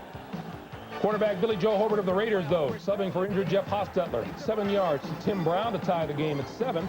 And then after he threw an interception, he bounced right back to find Brown again, this time from 10 yards out. The Raiders take a 14-7 lead. We're talking about early on that Ravens defense, but Billy Joe Hobart's doing a pretty good job so far. What a difference a year makes for Billy Joe Hobart. Last year, this team simply could not win without Jeff Hostetler playing the quarterback position. But Hobart looks like he's feeling very comfortable out there today. All right, Chris, in Jacksonville, the Pittsburgh Steelers are trailing the Jacksonville Jaguars by a score of 14-6. That is Steeler quarterback Jim Miller making his first career start after beating out Mike Tomczak and Cordell Stewart. This is the Jaguars' first possession. Brunell to Willie Jackson, who burns the veteran Rod Woodson for a 38-yard touchdown. 7-0 Jaguars. Miller, ineffective early, replaced briefly by Cordell Stewart. Miller trying to scramble here, sacked by Clyde Simmons, playing his first game for the Jaguars. And just before halftime, Brunell to Keenan McCardle, 15 yards and a touchdown. Jacksonville led by a score of 14-6, and that's where we stand right now. Mark Brunell looking pretty good. He is. You know, you think about Jacksonville, what they did in the offseason, and they spent a lot of money. They really have improved this football team, and they've given them some tools to work with, especially at the wide receiver position and the running back position. They're a better football team than they were a year ago, and, you know, they were coming on at the end of last year. Is it too early for any heat to be coming down on Bill Cowher as far as his choice of quarterbacks? I think the heat started when they made the trade. And I think right now, you know, he's got to make a decision. Is Jim Miller going to be able to get us out of this and get something going? They're rushing the football. They got 81 yards rushing, but they're not being very productive at quarterback. All right, 14-6 is the score. Jacksonville in the lead. In Indianapolis, the Colts with a 10-6 lead on the Cardinals. Starting quarterback Jim Harbaugh has left this game with an injury to his right arm. We don't know as yet how serious. He is questionable to return in the second half. He took a helmet to the forearm, left the game, and has not returned. In Houston, the game that you are watching, the Chiefs are leading the Oilers 17-16. We thought this would be a pretty good game right off the bat, Mike, and it has been all of that. Well, it's been that good, and we talked about Houston earlier, and I think they're doing an outstanding job of mixing it up. They run the ball well. They got the long pass threat with Chandler, and I think defensively he gives them enough pitchers. It's not going to be easy. I think Kansas City's a better football team, but Jeff Fisher's done an outstanding job. And you people in Houston who didn't show up, you're missing a good team.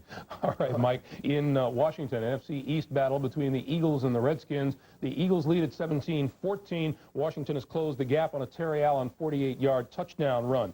In St. Louis, the Rams and the Bengals. The Bengals lead it by a 9-7 count. That's Rams first-round draft pick Lawrence Phillips. 3-0 Cincy in the first after a 23-yard punt return by Eddie Kennison. Steve Walsh to former Bengal Harold Green.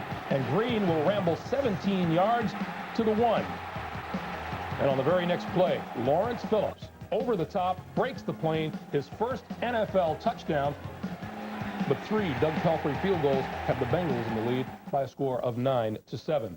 In Minnesota, Warren Moon has been knocked out of this game with an injury to his right ankle. We don't know how serious it is yet. We'll keep you updated. Meanwhile, it's a 10-7 Detroit lead. And in Carolina, the Panthers and the Atlanta Falcons, the Panthers lead it by a score of 20-6. Up next, we'll hear from Jimmy Johnson. He makes his Miami Dolphin debut against New England in the second half of our doubleheader, and we will get to that right after this from your local station.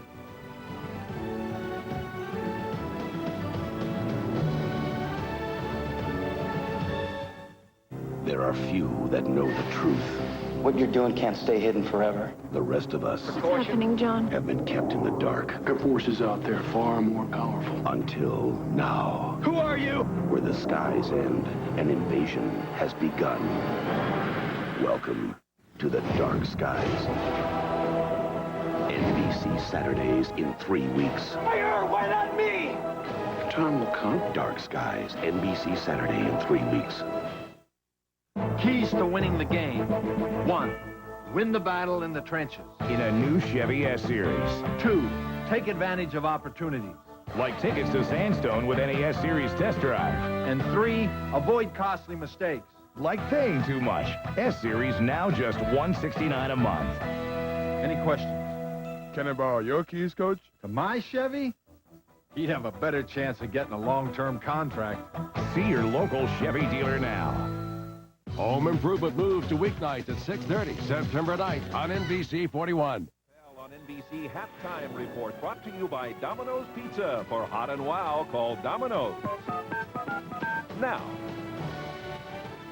Well, the game that most of you will see is the second half of our doubleheader today is New England at Miami, the Dolphin debut of Jimmy Johnson as head coach. Chris Collinsworth talked with Johnson. Step aside and to make myself available in whatever capacity that Wayne wanted me to be available, and help him make whatever decisions that he felt were for the best interest of the football team. Don decided to retire, and then Wayne Huizenga, gives me a call, and even then I wasn't real sure. But when I sat down with Wayne Huizenga, and he really conveyed to me his commitment to be the best and do whatever it takes to be the best, and I said, hey, if I don't take this, I'll never coach again. And to me, that was a scary thought. How different is it now? Has it changed during the time that you were away? They say now that with the players and free agency, the players are more powerful. They're in more of a position to dictate policy, if you will. Is that true? Chris, it's not true. It's the same.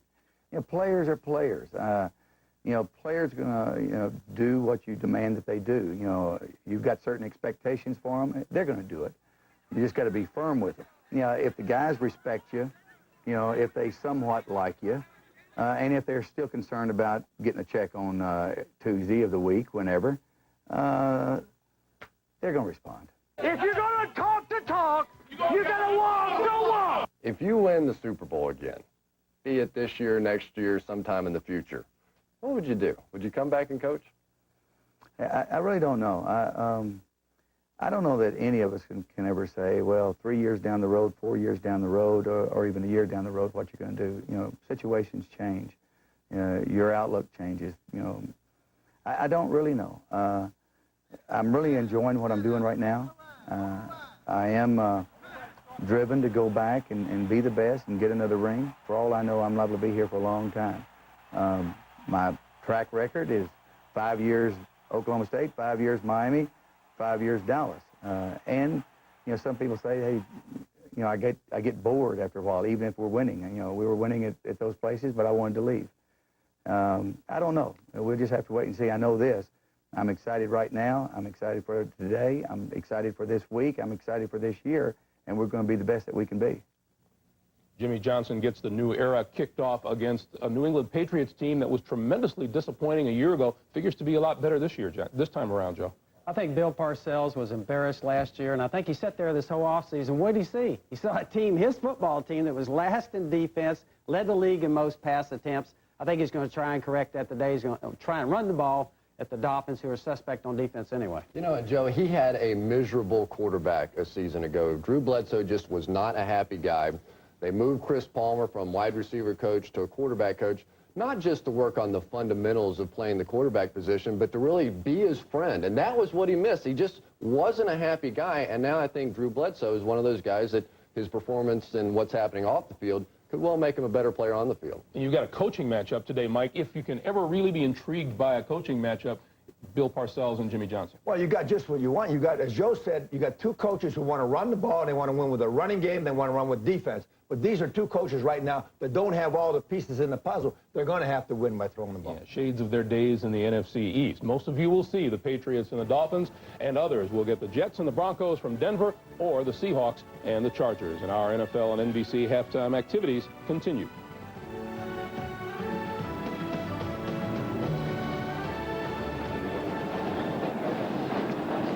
Back at Houston, where the score at halftime is Kansas City 17, the Oilers 16. The Chiefs taking the lead in the closing seconds of the first half, leading for the first time in the game on the touchdown throw to Lake Dawson. Don Criqui with Beasley, Reece. It has been a day of big plays in this opening game. And everybody that wondered, Beasley, are the Oilers really a good team? It's found out today they are a very good team because we know Kansas City is one of the best. Well, a lot of my friends, what game do you have? I've been telling people I've got the best game in the league this week, and it's really playing out to be that way. I think both of these teams will have great seasons. We've seen great plays from great athletes. Well, we've seen some big plays, too. One of them was a former Chief scoring the game's first touchdown. Willie Davis, number 86, blows by and opens up. I think it's a blown coverage here. You see Dale Carter relaxing, allowing him to go by. That is inexcusable. The Kansas City coaches will be all over this, but at any rate, Chris Chandler puts it right on the money, and they're ahead. Willie Davis, number 86 of the Oilers, the man who led the Chiefs in receiving yardage the last 4 years. Now here the Chiefs are in action. Well, see, Tamarick Vanover, I think, just out-positions Chris Dishman here. He outweighs him by almost 20 pounds, and he puts himself in the right place. And the final touchdown of the half, the one that gave the Chiefs, they actually tied the game on the extra point. Gets the Chiefs in front. This is to Lake Dawson. That's the Lake Dawson move on Darrell Lewis. Lewis bit on the fake of a quick slant, and that's the reason he makes a lot of interceptions. You know, he's aggressive. He bit on the fake, and then from there, it was a touchdown for Lake Dawson. More big plays to come. As right now, we're at halftime, and it's 17-16 Kansas City. As we look at the Coors Light halftime stats, what jumps out at you there, Beasley? Really, nothing jumps out at me here. The big stat is not on there. I think that being penalties. There are a lot of penalties in this football game. Time of possession, Houston has a slight edge, but all of the other numbers, and you know, Kansas City with the 2 turnovers, but other than that, the numbers are consistent with a tight ball game. They're close enough to kind of, you know, verify what we're actually seeing. A couple of great coaches here. Marty Schottenheimer saying that he wants to have more consistency with his wide receivers and his quarterbacks this year. They had trouble with that down the stretch. So he's actually substituting less. You're seeing the 2 starters go in there, and they stay in there. Penalties have been a very big factor in this game. The Oilers have been penalized 8 times for 82 yards, including that long pass interference call against Darrell Lewis, and then followed up by him throwing his helmet for an unsportsmanlike conduct. And that led to Kansas City's first score when they were down 10-0. You know, a couple of things in this game. You know, Eddie George is struggling. Marcus Allen has not been able to get on track, but that man right there, Chris Chandler, has been on the money. I think the quarterbacks have played very good. I think we'll see Kansas City try to find a way to get Marcus Allen the ball in space. Look for some swing passes out of the backfield, maybe some screen plays. They've got to get his one-on-one ability against that defense. It's all about hitting, and we'll see some more of those pops that free up the football. The Chiefs with 2 big turnovers in the first half, still surviving those to lead the game. Here is a kick downfield, and it's fielded over the shoulder and handed off to Mel Gray. Gray looking for room to go, and Kansas City special teams doing a good job of hemming in this ever-dangerous kick return man. William White, number 35, was the guy that got down there and stopped him. So Chris Chandler and the Oiler offense comes back out. There's Mike Stock, the special teams coach of the Kansas City Chiefs, one of the best in the NFL. You know, those guys must have a heart rate that is immeasurable. Those guys are always pumped up. They're always slapping somebody and pushing people. I saw Carl Peterson at halftime, Beasley, and Lamar Hunt, the owner, Lamar, and the general manager, president. Peterson, they were talking about how true Houston is. He said, we thought they were this good, but now we know they are. Wycheck makes the play, and Chandler again with his sprint out finds a way to get the ball to his H-back for a first down. I want you to take a look at the veteran Neil Smith here. This is one of the quickest linemen in the league, even after all these years. Look at him go down the line. Once he recognizes the play, first of all, he tries to delay Wycheck and then tries to get in on the play on Chris Chandler. But that's great recognition. He slid down the line, recognized it was a fake, tried to bust up the play by grabbing Wycheck.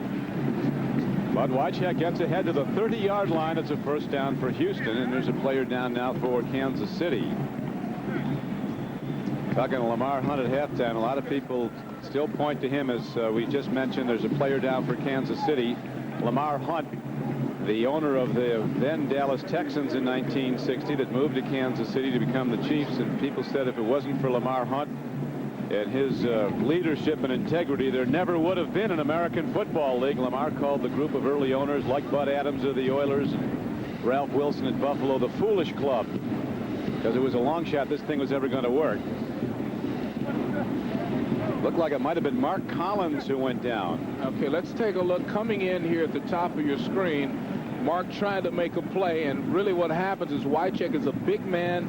He puts his thigh right on Mark Collins' shoulder, and it looks like that's the area that Mark is holding, and the doctors and trainers are checking.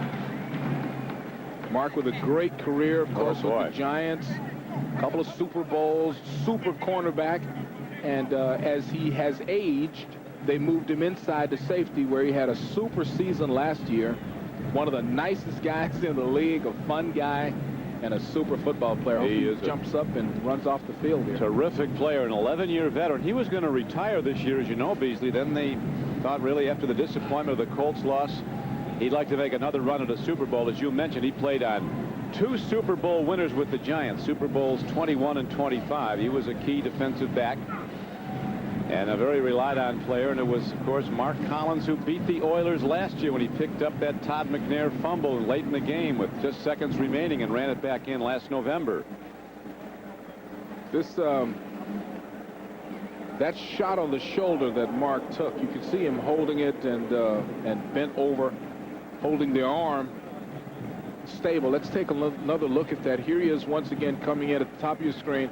He only gets a piece of the shoulder on Wycheck, and unfortunately Wycheck's a big man. Wycheck weighs about 250, and you see Mark Collins holding on to his arm, but really holding his arm to keep the shoulder immobile. We're not doctors, but looks like it could be end this afternoon. Will they bounce back? You never know. You never know. He's hurting right now. Mark Collins, a very important player for the Chiefs. First down, Oilers. They trail Kansas City 17-16 early in the second half. Chandler again with a play fake, a rollout, a throw downfield. He comes in high, and a good defensive back play by James Hasty, who put a hard hit on Chris Sanders as the ball came in. James Hasty was basically lying in wait for this play. You see it's super man-for-man coverage. Hasty focusing on the defender. And then he's able to come back in plenty of time. But I think once again, see, that's the second drop by Chris Sanders when he's had to go up high and wait, knowing that he was going to get cracked.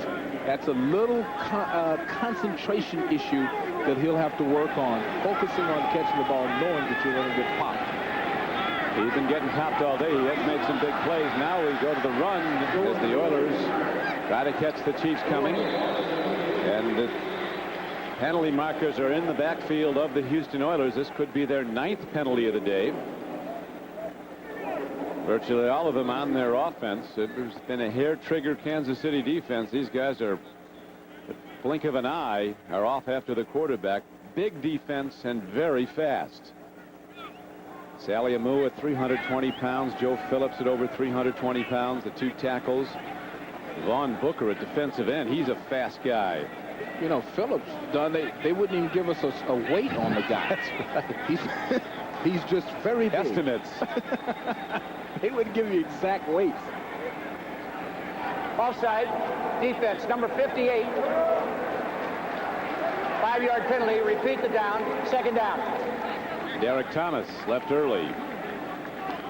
This Mark Collins, they are still attending him. They say it's a right shoulder bruise and questionable whether or not he will return in the contest. Trainer trying to get him to flex his arm. Doesn't look like he's ready to do that just yet. It is second down and a long 5 for the Houston Oilers. A handoff. And again, the Chiefs shut down the run.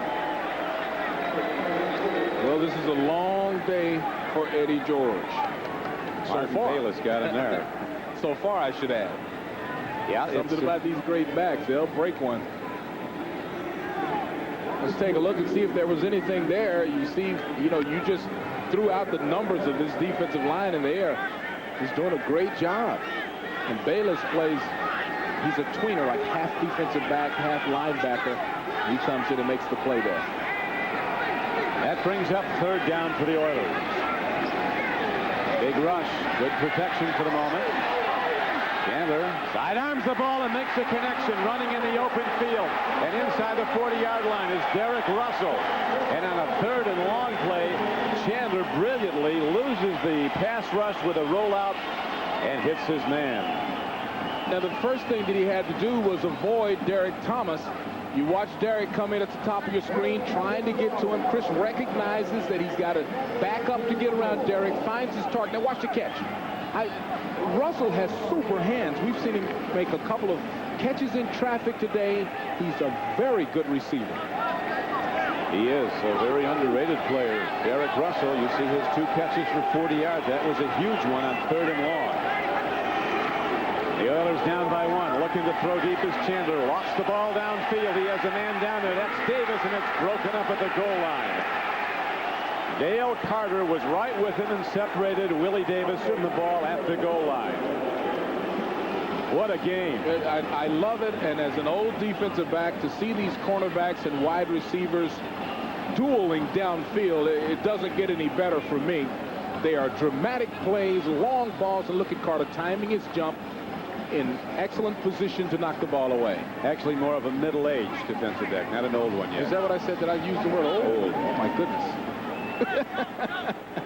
This game can make you feel that way when you're out there.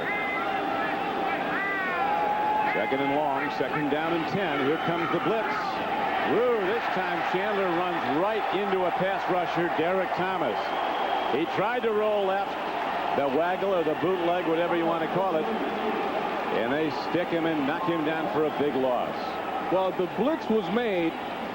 The sack will be made by Derek, but the real pressure comes straight up the middle from a couple of other defenders that I can't recognize now. There we go. That's number 50, Anthony, coming in. Anthony Davis coming in to force the issue. A couple of other guys straight up the middle forced Chandler to just spin right to Derek Thomas. Anthony Davis does some damage. The blitzing outside linebacker from Utah, number 50 for the Chiefs.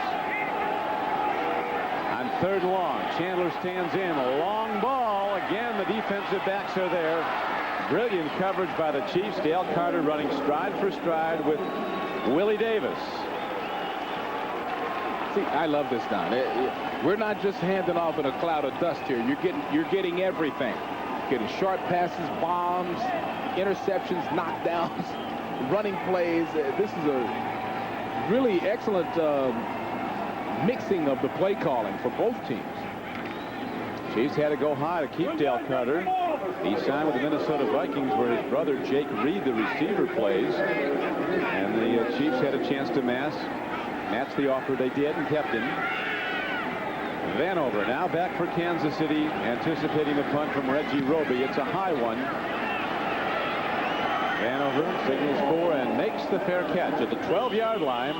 And that's where Bono and the Chiefs will go on offense when we come back to Houston.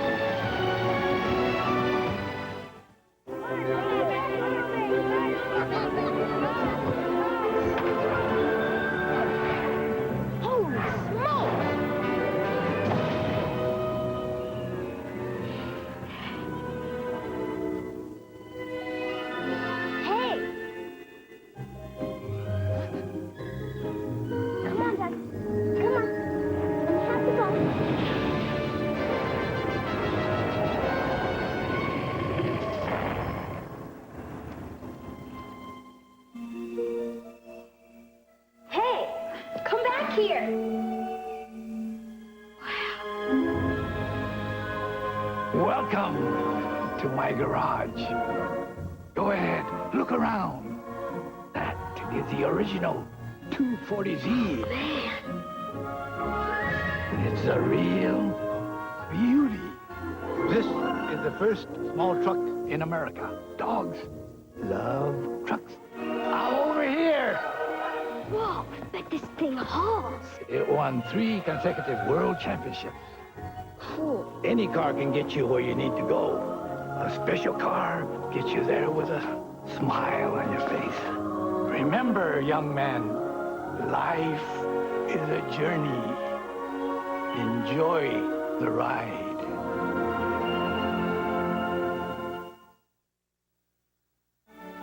The NFL on NBC is brought to you by Nissan, who reminds you that life is a journey. Enjoy the ride. By UPS, the official package delivery company of the NFL.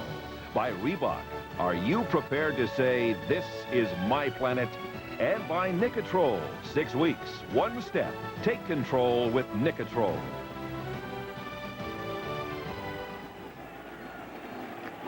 John Alt, starting left tackle, and he's been one of the best over his long career with the Kansas City Chiefs. He's on the sideline right now, troubled by a stiff neck. As the Chiefs leading by a point, their first possession of the second half. Going offense with Bono at quarterback. Handing off and running hard is Greg Hill. He's out to about the 16-yard line, got about 4. They're your team rushing leaders, correct, Don? They are for indeed. 1995, and Kansas City was number 1, 138.9, and when you can do that, you win football games, especially when you can do that added to how they finished defensively. And they had no 1,000-yard rusher on their team. They did it by committee. Marcus Allen, Kimball Zander, Greg Hill, they all gained a lot of yards. And on the defensive side, the Chiefs had the #1 defense against scoring, allowing only 15 points a game. Look at the play by Vanover off the left flank. A slant play. He had a step on Darrell Lewis, and Bono threads it right in. See, once again, the coverage here is excellent. Tamarick Vanover is just bigger. He outweighs these guys. He gets his body in the right position. And let's not forget that you have to throw that ball in a certain spot. And Bono put it right where it had to be. Had to keep it down low to keep it away from the defender. And the Chiefs drive on, get a first down out to their 28-yard line. Back to the run. Greg Hill looks to pick his way through, but not much happening as he's knocked down by a big defensive tackle, Henry Ford from Arkansas, number 92 for the Oilers, who was moved to the inside from defensive end. Oilers playing without one of their best pass rushers, Robert Young, who they got from the Rams. Injured, unable to start today, and a rookie, Kendrick Burton, has been playing and doing well. Robert Young was a game-time decision, so it's not a bad injury. I'm sure he'll be back in the lineup next week. Moving a lot of people in and out. They've had Josh Evans in now, who they like a lot. The Houston Oilers on defense as Bono throws, comes in low, incomplete at the 37-yard line. That will bring up 3rd down and 8 for KC.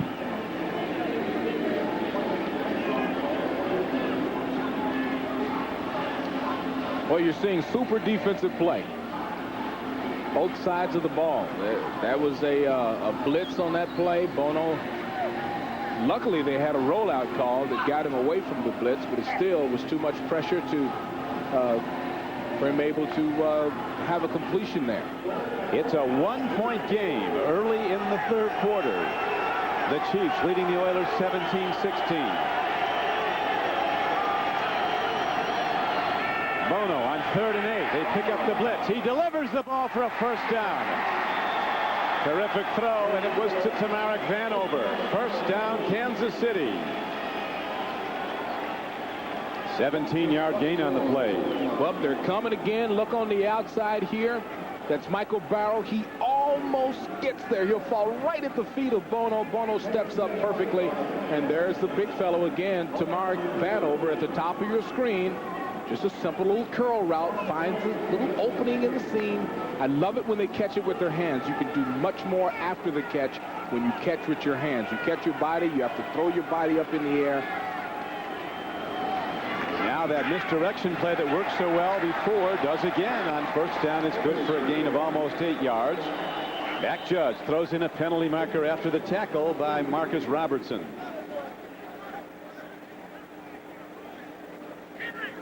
Chiefs say it's against the Oilers. Oh, it's going to be offensive holding. He pointed to the wrong side. Marty's writing for a full breakdown of what this ruling is going to be as they adjudicate on the field and have some difficulty doing it at the moment. Number one assignment of the referee, make sure the call is right, and his initial signal was correct. Dick Hantek ready to penalize the Illegal Chiefs. block in the back. Offense number 81. Chris 10-yard penalty. Illegal Repeat block. the down. First down. So that sets the Chiefs back to their 44-yard line. We've seen a lot of wide receivers blocking in this game, cutting people, blocking downfield. That's sort of rare in the NFL. They get away from that a little bit, but both of these teams coach their receivers to block. Very physical wide receivers. When they're not catching the ball, they're blocking. Here's Bono rolling out, swings the ball, gets it to Kimball Andrews. And good defense by Joe Bowden, who's having a terrific game for the Oilers. He makes the play, knocking him out of bounds after a gain of only about a yard. Oh, it's going to be ruled incomplete. He didn't hold on.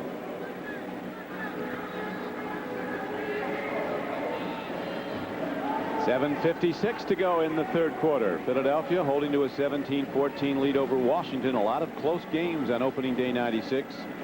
And more NFL football coming up on NBC. Most of you will see the Dolphins and the Patriots hook up down in Miami. Some will see the Jets do battle with the Broncos at Denver. It's about as easy to win at Denver as it is to win at Dallas. Second down and 13 play. And again, a whistle blows before the snap of the ball. Another penalty against the Chiefs. Delay of game. Number 13, 5 yards. Still second down. Marty a little bit upset with his quarterback that time, encouraging him to watch the clock. There's Paul Hackett, who calls the plays. They're all mad right now. Everybody's mad right now. It's something a lot of teams have worked on this summer, and that is getting the play in quicker. A lot of teams have had trouble get 40 seconds between plays. And they have to try to shoot to get a play off in 25 seconds because inevitably there's going to be some delay. It's going to bring it close to 40. Kimball Andrews runs on second and long, second on an 18 from the Chiefs' 38-yard line. He gets it out to the 44.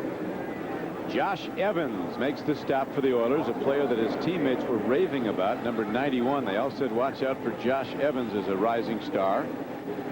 Not that big for a defensive lineman, but very quick and a nonstop motor. Looks pretty big to me. Yeah. He's not small, is he? 6 feet 280. That's big. It's not tall, but it's big. Here's a throw and a catch. Bono delivering the ball right on the numbers. And it looks like it's going to be enough for a first down as he got tight end Keith Cash, who's made 2 diving receptions after losing a fumble in the second quarter. It's a very interesting play call, a great play call by Kansas City. They know that Houston has excellent corners. They will put men on those wide receivers man for man and then allow everyone else to scramble, so Kansas City calls a play to the tight end and gets something very close to a first down. In fact, both of these defenses are very similar in their philosophy. They have great cornerback play. They put them man for man on the wide receivers and expect those corners to eliminate the threat from the wide receiver. It is a first down. Well, as Jeff Fisher was saying, that Kansas City's defense is so good because their cornerbacks take 2 people out of the game usually. Watch the offensive line play here. This is a critical down. It's third and medium length. And boy, they give the quarterback Bono a nice alley to throw through. That is Zott, Grunhard, Shields, Sigler. We don't talk about those guys enough. That was a super job by the offensive line. Chris Whalen, I'm sorry. Bono now is 18 for 28 throwing the ball for 170 yards and 2 touchdowns. Here's Vanover. And Tamarick Vanover runs it down to the 35-yard line of the Oilers, run out of bounds by Baron Wortham. Tamarick Vanover will come from the right side of your screen. He's in motion, then he stops and wheels around and takes a play. He's had one heck of a game. It just, you just have to marvel at the number of things that he can do. He returns kicks, he catches passes. They'll hand the ball off to him. Look at the total yards in 1,897 total yards last year, second best in the history of that historic franchise. Here's a throw. It comes in high as Bono couldn't get any accuracy on the ball as he rolled to his left and threw to the left. He was looking at Kimball Anders. Tamarick Vanover left Florida State after his sophomore year. He was a first-team All-American kick returner as a freshman. Ran back one of the first kicks of his career against Miami for 94 yards and a touchdown. But he wanted to go to pro football, and he went to the CFL. He played for the Las Vegas Posse and Ron Meyer out in Nevada, and then came to the Chiefs last year as a third-round draft choice. You talked, Beasley, about his unusual size. He's 5'11", but weighs 218, which doesn't seem like dimensions built for speed, but he's one of the fastest players on the field. Bono had an open man. Lake Dawson was running beyond the coverage. Ball comes in high.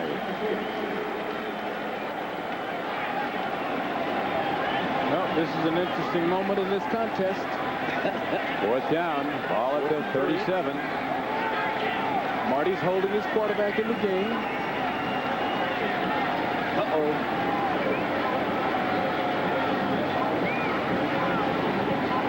I don't think they're going to worry about running out of time because they're too far for a field goal. And they'll punt the ball from 5 yards back. It'll give Aggie a little bit more room to work with. So right now the defense is trying to figure out what are they going to do. Are they going to snap it back to the quarterback and he pooch kicks? Will they go for the fourth down? No. Well, now they're bringing in the special teams. They put a lot of options in a play like that. Here comes Aguiar as they let the clock run out, so they're too far for the field goal. Ball position is the 37. I think you'll notice. 13 on the offense. The penalty is accepted. However, the yardage is declined. The ball remained at the previous spot. Oh, wow. Interesting. They decline the yardage. That is the third delay of game penalty against Kansas City. And I think you'll notice that the starting defense, not the punt return team, will stay on the field because they may think that there's some shenanigans. Some chicanery out there. Chicanery. Aguiar standing back at his 48-yard line. High snap, steps into the ball. He pooch punts it very nicely. Hits a high punt. Going to carry down and fielded on a fair catch at the 15-yard line by Mel Gray. So the Oilers in the scoreless second half continue to trail by 1. How's business? Good question for sales or accounting, but not one you'd ask your shipping department. Until now. Introducing UPS Online. Powerful software, not just to point, click, and ship, but to tell you how a product is moving in the Northeast. Customize delivery schedules. Even prepare export documents.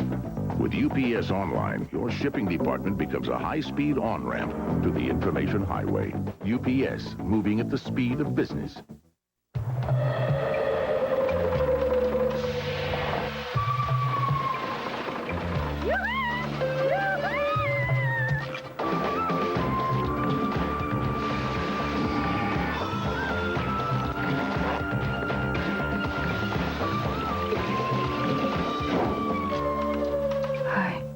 How can I ever repay you? You could try them.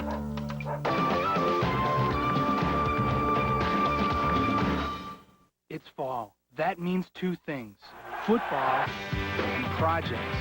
That's why we're having the True Value Kickoff Kick-In sale. We're kicking it off by kicking in bonus items and extra savings. So you can get all those projects done and still have time to enjoy the season. Get True Test Easy Care Paint just $9.97, our lowest price of the year. We'll kick in a poster painted by an NFL quarterback free. True Value, official hardware store of the NFL and homes everywhere. When a crime can't be solved and time is running out, they call her. I just sort of picture it happening. Profiler, coming to NBC Saturdays in 3 weeks.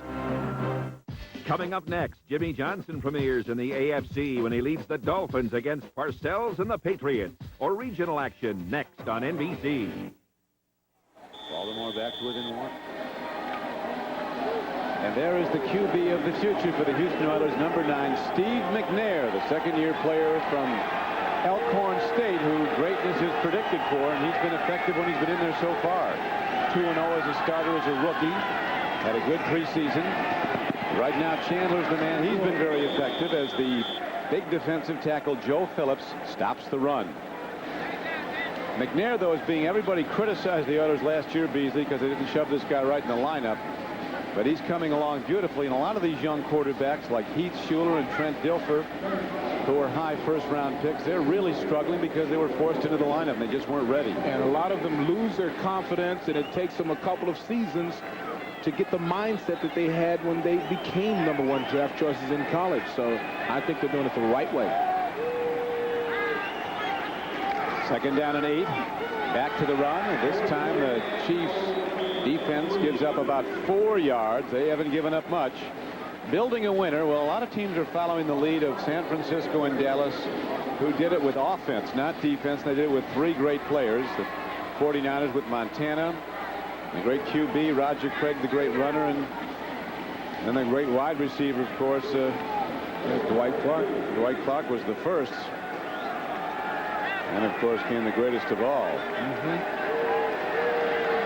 the Cowboys doing it with Aikman, Emmitt Smith, and Irvin, their quarterback, runner, receiver. And they think here in Houston they're going to have one in McNair. Chris Sanders is the receiver, and Eddie George is the runner. But right now we have a kickoff by Dale Carter. And there are penalty markers down all over the field.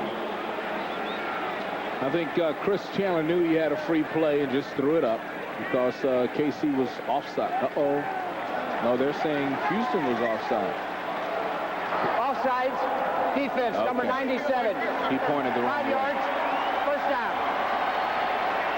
So, 5-yard penalty on 3rd and 4. Instead of an interception, the Oilers get a first down.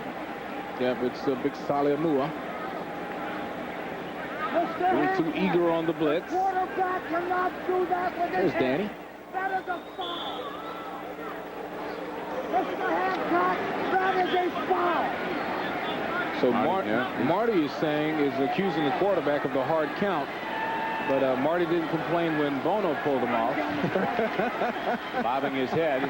Here is a give up the middle, and Eddie George breaks one of his best runs as he takes it out to the 34-yard line. Straight ahead power run behind a Pro Bowl center, Mark Stepnowski, a Pro Bowl guard, Bruce Matthews. A lot of talent in the offensive line of both these teams. 2 of the best centers in football, Grunhard of Kansas City and Stepnowski of the Oilers. Stepnowski, undersized, a former Dallas Cowboy who came here on a $9 million package as a free agent. Weighs under 270, but he usually makes 2 blocks of plays, never off his feet. Tremendous center. 4 straight Pro Bowls. Eddie George finds some room, and now Eddie George starts to show that Heisman Trophy form as he breaks a 2nd and 3 for a gain of 12 yards and a first down. One thing we know about Eddie George, he's not going to run out of bounds. That's right. Or gas. He can take a lot of carries. Or gas. That's right. So take a look at him here. He's finally finding ways to find some seams. And look, a lot of running backs would run out of bounds with 3 or 4 defenders coming at you right there. He turns it inside and takes a little and gives a little. You know, Don, I was worried that he might get a little impatient because he was having, trouble finding holes in the first half. But he's staying behind his blockers and doing a good job.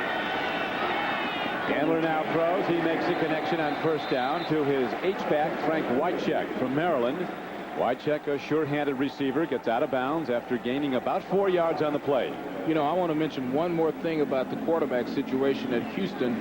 We showed some shots of Steve McNair. A lot of people waiting to see him play, but Chris Chandler had a great preseason and is really performing well. So, Chris is playing not because Steve is not ready necessarily, but also because he is doing one heck of a job, making the right reads, veteran performance. Over his last 25 games, Chandler is one of the best quarterback ratings in the NFL over that period, dating back to when he was with the Rams.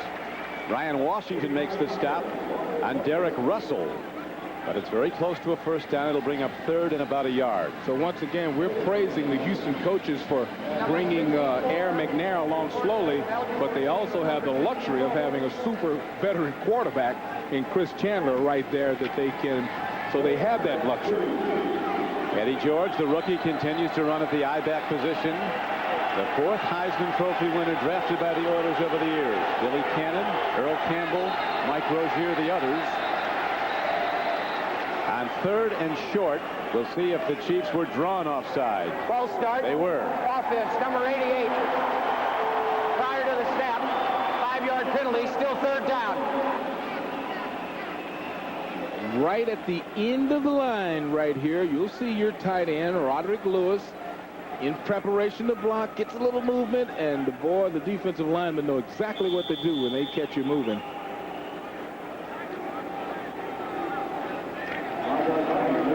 So instead of 3rd and 2, it is now 3rd down and 7 from midfield. It's a 17-16 game. Kansas City leading the Oilers by a point as they did at the half. No scoring in the 3rd quarter. Chandler, play taken. He's got time to throw deep and does.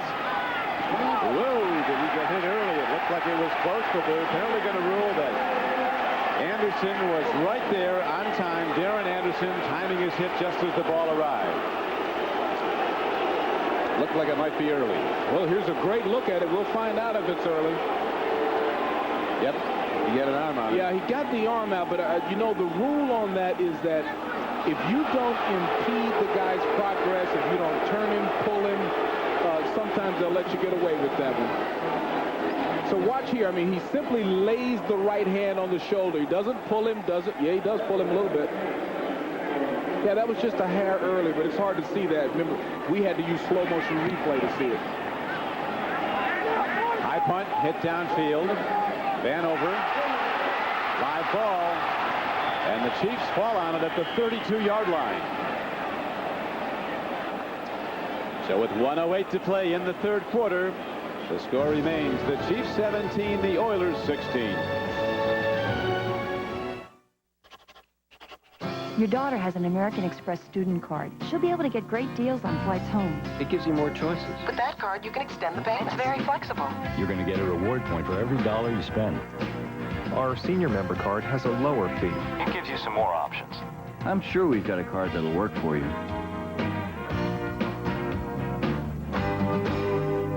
Whoever you are, American Express helps you do more.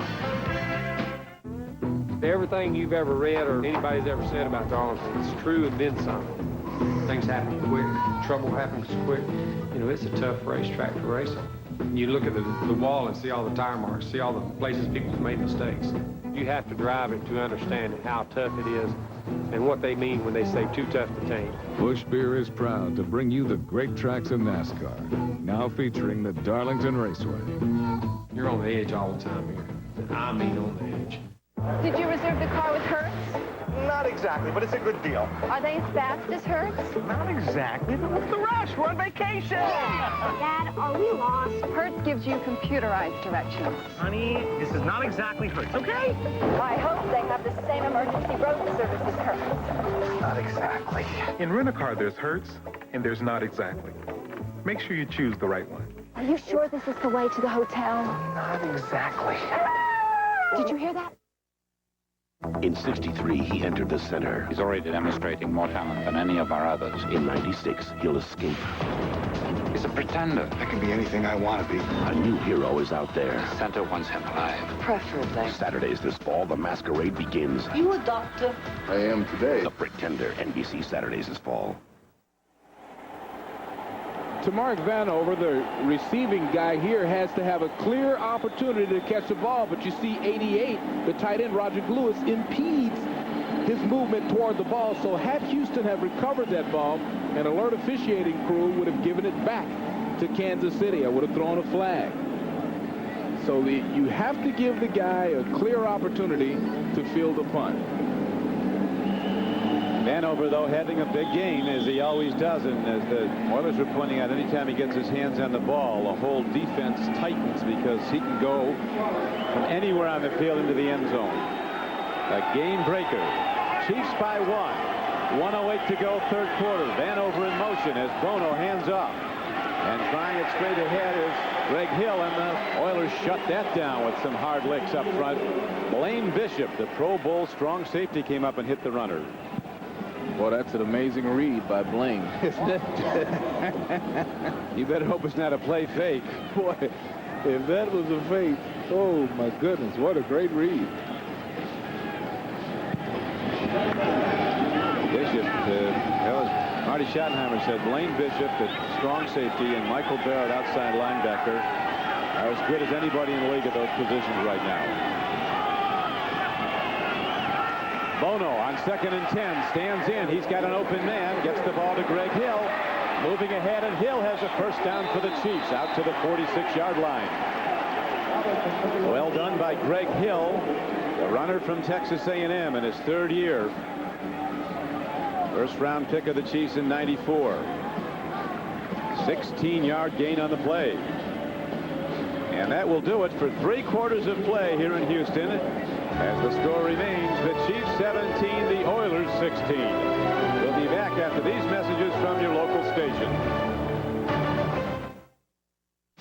Dad, will our family fit in on NBC? Oh, sure we will. Although we may have to find a way to keep your Uncle Glenn from eating the peacock. Jeff Foxworthy Mondays this fall on NBC. Dodge Ram has won a lot of awards from a lot of experts, from a lot of magazines. But according to a survey of new vehicle owners by Strategic Vision, Ram is also winner of the Total Quality Award for Best Owner Experience in its class for the 2nd year in a row. An award from the most important truck experts of all, the people who make the payments. Dodge Ram, the rules have changed. Well, Mr. Big Time, I guess since you signed with Price Chopper, you think you're some kind of superstar. Well, not on this team. You can't wolf down everybody's food and get away with it. Do I make myself clear?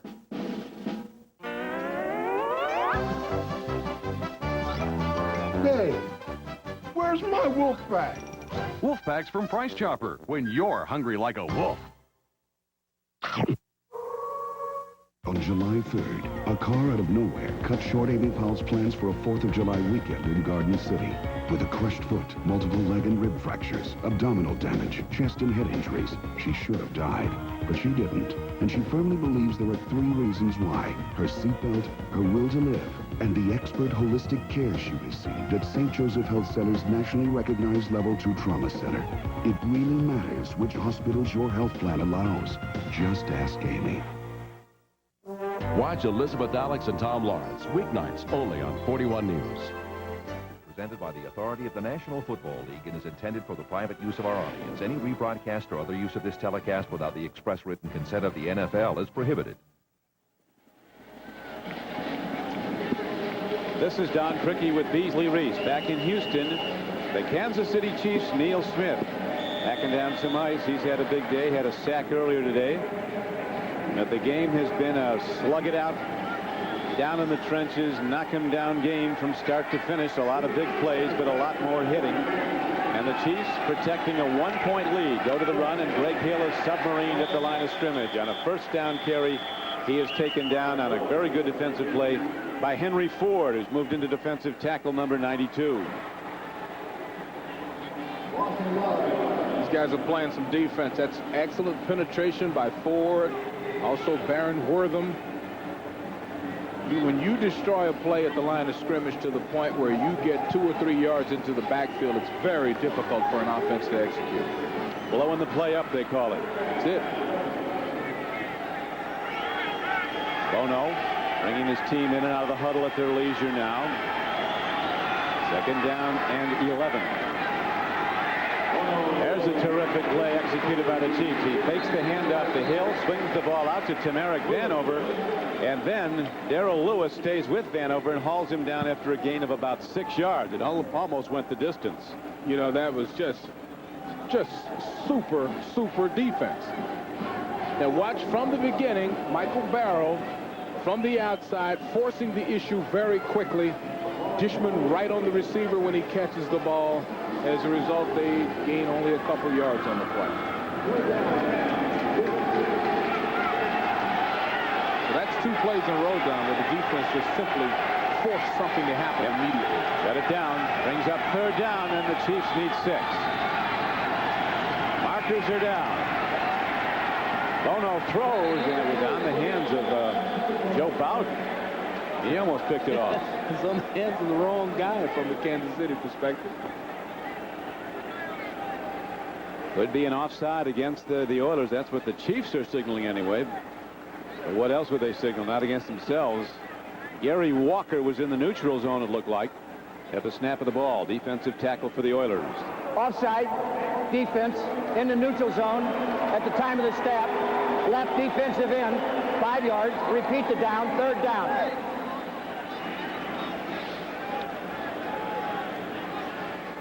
So the ball now positioned at the 46. Let's see where they're going to put it at. Right at midfield, and that'll bring up 3rd down and about, I've got to get this straightened out. 3rd down and 1 is what it should be. Now they're moving the marker. The ball will be at the 45-yard line. 3rd down and just over a yard with 13 minutes and 26 seconds to play in the game. Power set. Each with extra tight ends. They take it up the middle. A bootleg by Bono. This is the play he went 76 yards against Arizona for a touchdown on. Somewhat of a slew foot, but he can make it happen with those great fakes as the whole Oiler team did.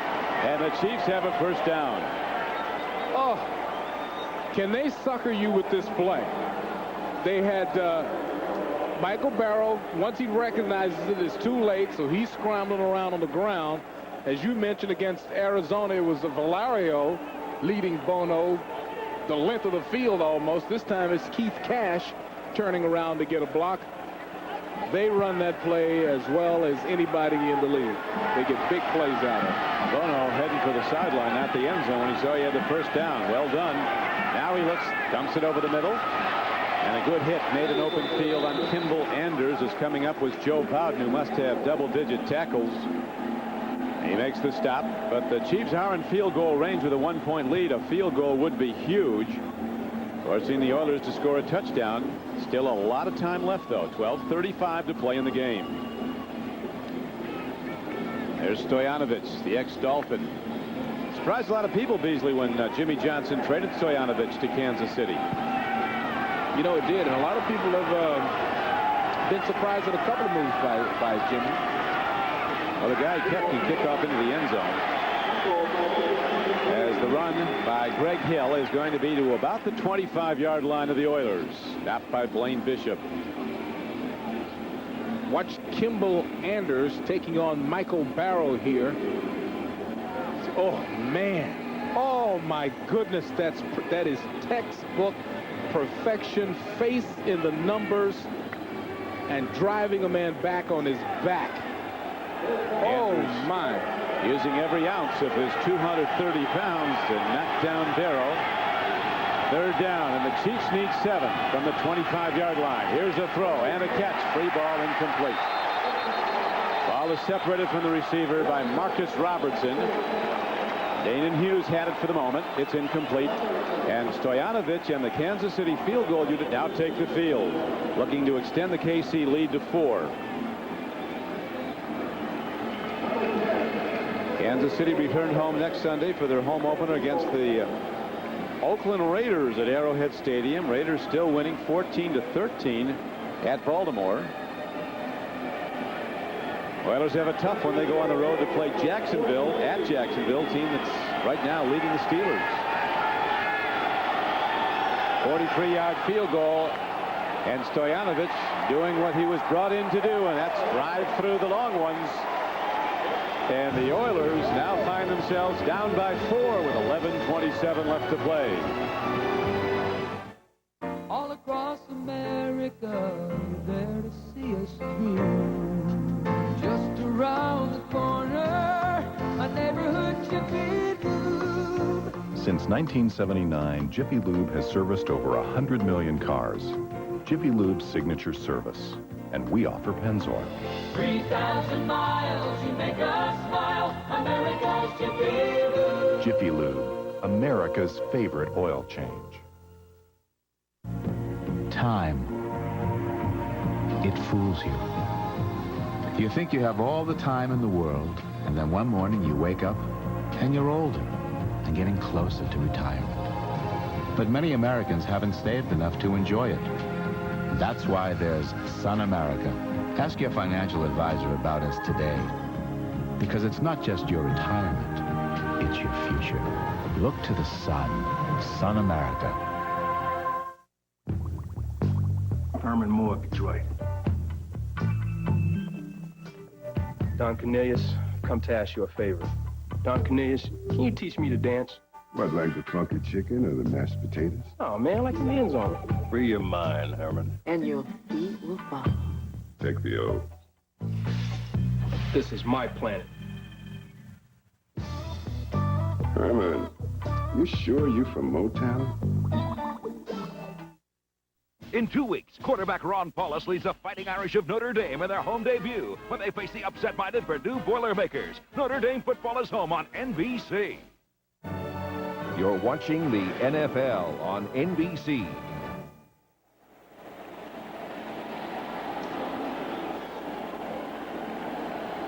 Chiefs tight end Keith Cash up and okay. He was shaken up on blocking on the field goal unit. He's on the outside of your line. He tries to block two guys here. It's a kind of a rocking technique, and then you see that the player falls on his leg. You rock to the inside guy first because he's the most dangerous, and then you lean out to the outside guy because he has the furthest to run to the ball.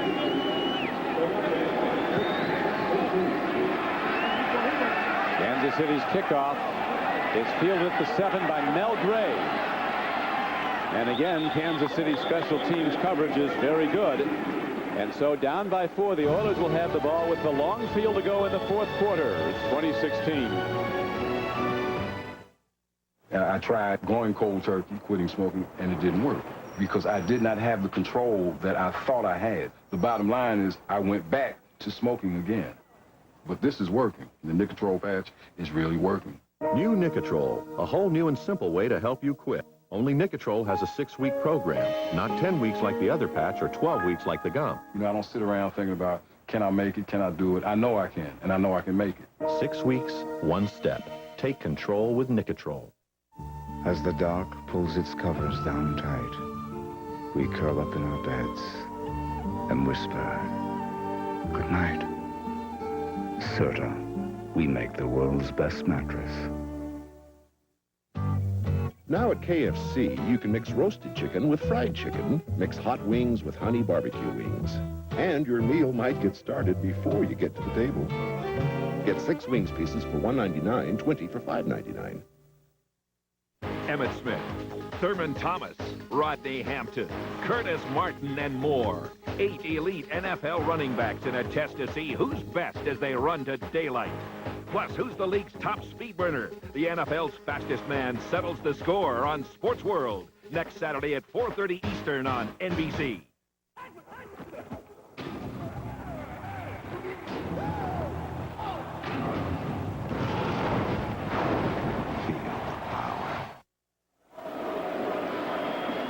Marty Schottenheimer and his Chiefs came in the local papers favored by 4 points, and that's what they're leading by with 11:18 to play. The Chiefs at home against the Oakland Raiders next Sunday at Arrowhead, and you'll see that on many of these NBC stations. The next week they go to Seattle, come back home to play the Broncos, then go against another AFC West opponent at San Diego to close out the month. Schottenheimer and his team looking to make amends. They all talked about the disappointing loss in the playoffs to the Colts. Really is something that has propelled this team into training camp and into the regular season, making amends for it. And the Chiefs have looked very sound after trailing early in the game 10-0. Here is a throw and a catch. And running in the open field is Ronnie Harmon, and he's out to the 40-yard line. This is so close to an interception that you won't believe it. And actually the protection was starting to break down just a little bit around Chris Chandler. But he throws this, talk about a crowd. He gets it right in between two guys, and then Ronnie does what Ronnie's been doing for 11 years. 18-yard gain on the play. Number 1 draft choice of the Buffalo Bills out of Iowa. Played 4 years there. Did not get along with Jim Kelly, and after a drop pass in the playoff game at Cleveland, they traded him to San Diego. Actually, they released him, and he was picked up as an restricted free agent by the Chargers, which a lot of people thought was a major mistake by the Bills, as Anthony Davis makes the stop here, but there is a gain on the play of about 7 yards. As you see, in career receptions for running backs, Roger Craig, retired from the 49ers, still the all-time leader. Ronnie Harmon very well may be by the end of his career. Ronnie is very valuable in situations like this when you need to really march it down the field. He's an excellent change of pace. And Eddie George, the heralded rookie, pointed to Ronnie Harmon along with Chris Dishman as two guys that have really helped him adjust to pro football with their leadership. 2nd down and 4. Chandler gets some time. He has time to look deep and throw deep. Over the middle, instead he drills the ball in for a 1st down. Malcolm Floyd takes the ball for an Oiler 1st down. So the Oilers driving with a lot of time left. 9:30 to go.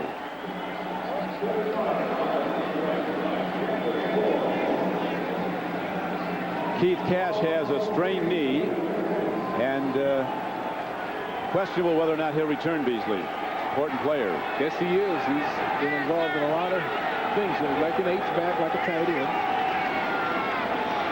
Here's a handoff, and the Chiefs stuff Eddie George in the run. It's very difficult to do anything when you've got people right at your feet right away. Now, this is a kind of a naked handoff, but everybody misses. Bruce Matthews misses his block completely.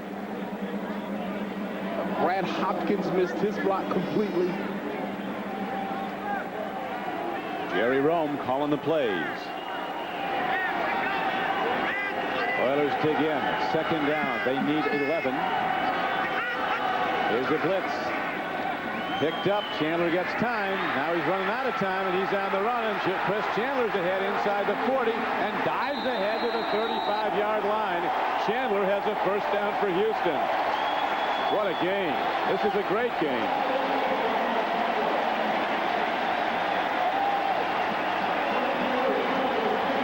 This is a full blitz. As you can see, Anthony Davis coming in, but he's buried. It breaks down on the backside, and then watch Neil Smith. As fast as he is, he almost gets ahead, and Chris Chandler rumbles in for the 1st. And there's the defensive coordinator of the Chiefs, Dr. Cunningham, real fiery guy. Eddie George, both times on the ball, uses all of that power to take it down close to the 31-yard line. But time becoming a factor in this low-scoring 2nd half. Kansas City allowing 15 points a game all of last season. Best defense against scoring in the NFL. And they've allowed the Houston Oilers no points at all in the 2nd half so far. You know, Don, it's so different for a lot of these college runners like George, who's used to these big holes at Ohio State. Yeah, he'll have to adjust. Right. These are tiny holes. He talked about how fast the game is in the pros, and how quickly those holes collapse. Chandler throws. He's got a man inside the 25-yard line. Eric Russell makes the catch. Martin Bayless brought him down, but the Oilers drive closer with 6:45 to play. It's a 3-step drop, so you know it's going to be a quick play. Just stops quickly, throws to the receiver who's curled up in a little cushion, a little soft spot in the zone. It's a nice play, nice throw and catch.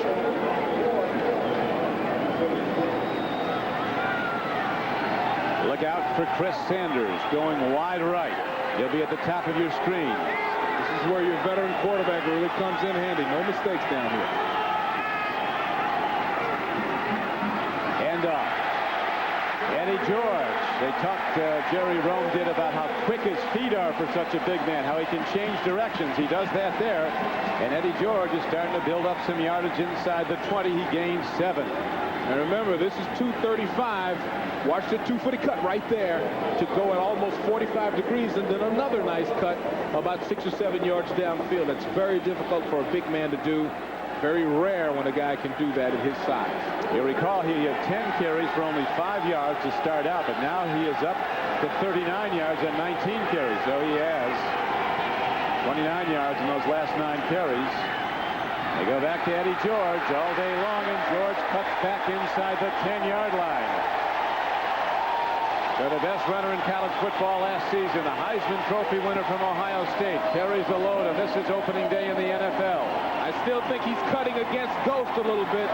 See, there's nothing out there that he jumps inside. Oh, my goodness. That's nice footwork. It is now first down and goal for the underdog Houston Oilers as the Chiefs' big defense digs in. Kansas City leading 20-16. 5 minutes to go in the game. The handoff, and again, Eddie George gets yards, not a lot, but he's down close to the 7-yard line. And there it will be second down and goal. Well, look for a play-action fake here. Maybe stick it in George's stomach, pull it back out because he's demanding a little respect. Yes, he is. A little attention. Good play fake to him, huh? Oh, he's getting excited now. Well, I tell you, he's in unbelievable condition, and we saw that looking at him. He's a specimen like I cannot describe. Trust me, your television set is not doing him justice. It's a thing of beauty, really. He's a god.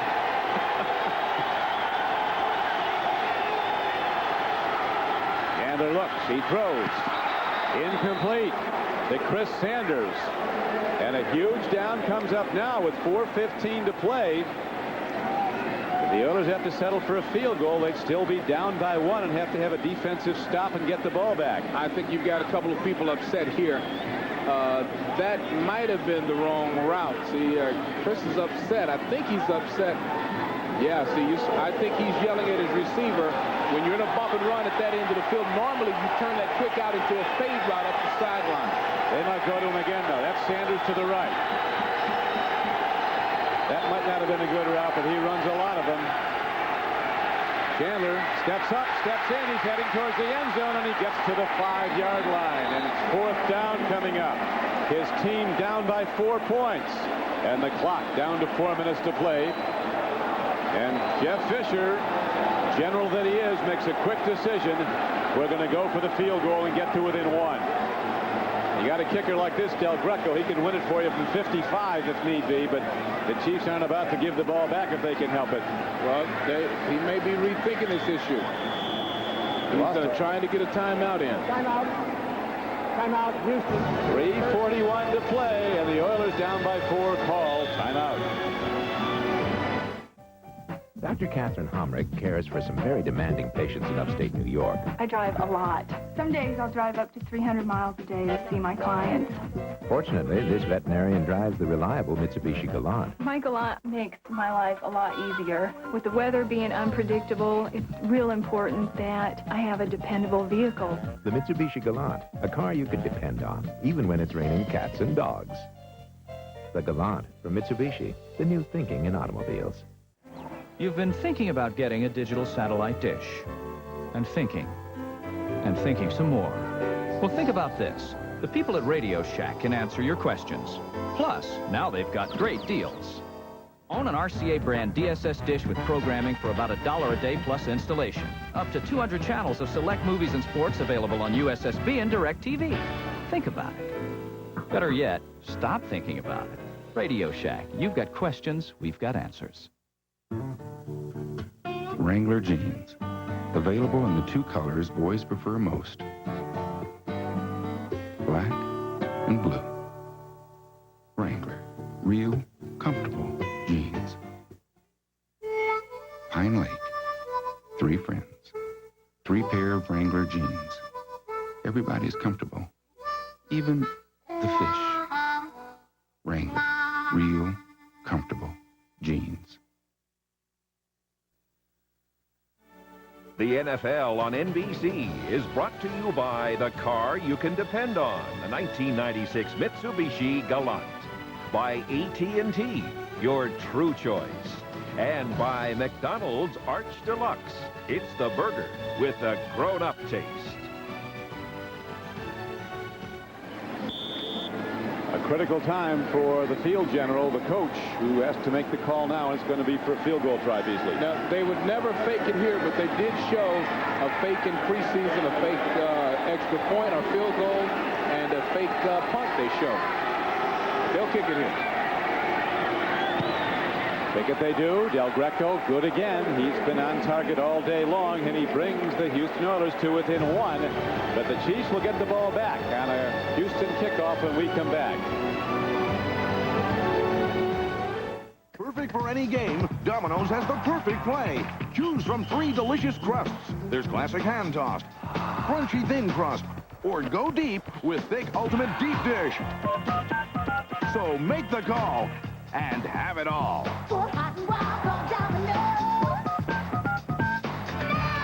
Call now, and you can enjoy delicious Domino's pizza during the game.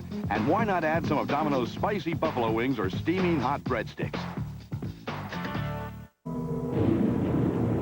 Just what you need from the cool that takes your breath away. More oxygen. Introducing the all-new Mitsubishi Eclipse convertible. It has quite an effect on drivers, too. The new Eclipse convertible from Mitsubishi.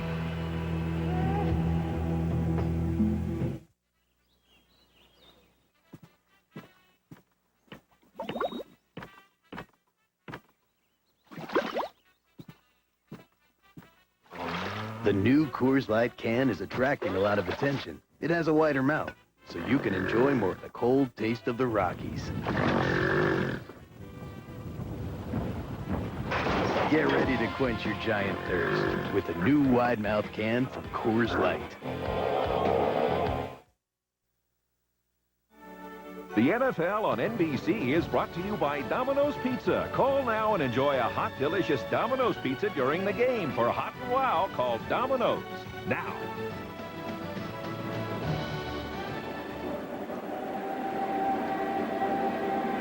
Chris Chandler, who directed his team down the field for the field goal that brought them within 1, now has to wait and hope that his defense can get him the ball back. As Del Greco, who's done a brilliant job kicking, he's hit everything he's tried today for the Houston Oilers, including 3 field goals and an extra point. And here comes rookie Jerome Woods for the Chiefs. And he's out to the 31-yard line, and that's where Kansas City goes in offense. First down and 10. Don Criqui with Beasley, Reece in what has been a terrific opening game, as you predicted, Beasley. The team that loses this, though, what a tough emotional thing to come back from. Especially for, and both teams, you're right. Kansas City knows that this can be one heck of a season for them. Houston also knowing that they have an opportunity to kind of make a statement, you know, with the problems with attendance and the team moving. They could make a statement here today with the victory.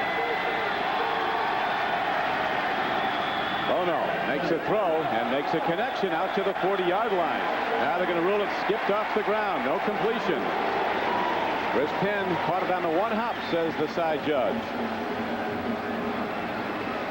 Here's an excellent look at it. It's just a classic stop pattern. Yep. Took a bounce about 3 inches before the receiver, and he is a great actor. They all are. And it also, the incomplete pass stops the clock with 3:23 left. So now Bono and the Chiefs go to 2nd down and 10, leading the game by 1. A handoff. Oilers shut it down. A gain of only about a yard. They went to the ace, Marcus Allen, but Baron Wortham, who stepped in at middle linebacker when Al Smith was shaken up earlier, makes the stop for little or no gain.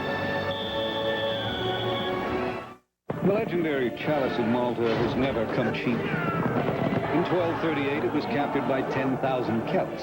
In 1512, it took an entire armada. And in 1703, it took an arranged marriage to the daughter of Charles V, the older one. But luckily, if you want the golden chalice of Malta, all you need is the golden card of Visa, with extraordinary purchase power for extraordinary things. It's even mightier than the sword. Visa Gold fits everywhere you want to be. Natural ability can only take you so far. Equipment counts for a lot. I'm always checking out new ideas. You have to stay competitive. That's what I like about Pert Plus. Cleans and conditions in one step. No messing with 2 bottles. I get great results. No hassle, no fuss. Eventually, we all cross the finish. The winners just find a better way to get there. Pert Plus great hair, no fuss. Just what you need from the cooler that takes your breath away.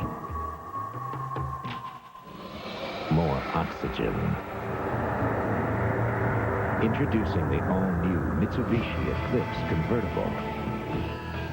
It has quite an effect on drivers, too. The new Eclipse.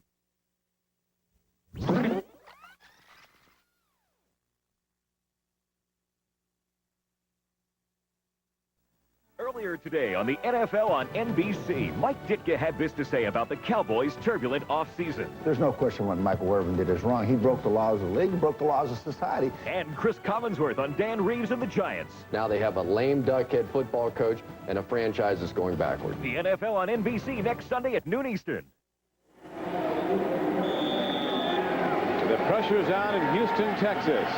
Kansas City with the ball in a one-point lead, 20-19. Third down coming up, and Bono and the Chiefs need almost 10. Bono fires. Is it a completion? No, they rule he was out of bounds. It's fourth down, and the Oilers will get the ball back on a punt.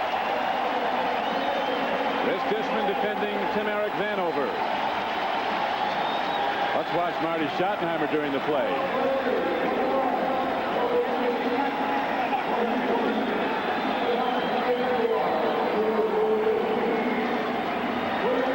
A lot of emotion swinging around during the course of the football game. The great stand by the defense makes Jeff Fisher's decision to kick the right call.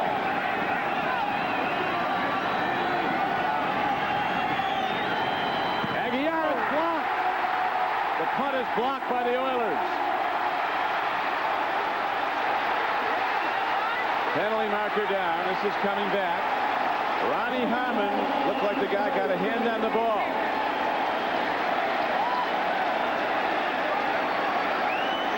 Block punt.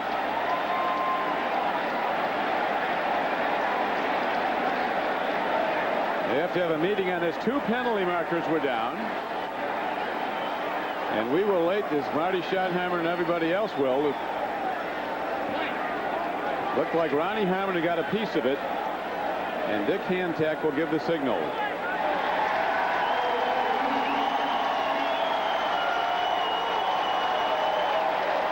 Signal, preliminary signal against the kicking team, against the Chiefs.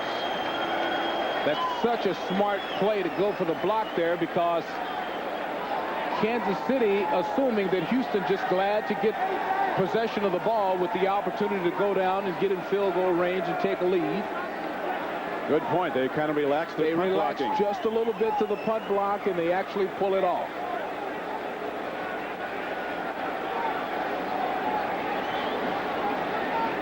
Russ Purnell, special teams coach for the Houston Oilers. We'll watch it again as the officials sort this out. There are about 40 players trying to help them. Second man to the right. There's Ronnie Harmon. He comes in, steps inside of Mark Collins, who really had no chance to bounce back and forth to both guys, and gets the block. Aguilar batted the ball ahead to a teammate. So the play cannot be run. Watch Aguilar. He bats the ball ahead. Oilers are going to take over the ball in field goal range already with 2:59 left to play. But if they do score, they want to be careful, because these Chiefs have shown they can come right back. Remember at the end of the first half when the Chiefs rallied all the way down the field and got a touchdown on the Bono to Lake Dawson play. They did that with just over a minute to play in the half. Went all the way down. Well, explanations everywhere. Well, the officials are doing the right thing, Beasley. Number one, being sure that's right. They get everything right. Most importantly, where the mark of the ball is. And then we'll get a full explanation from referee Dick Hantak with 2 minutes and 59 seconds to play in the game.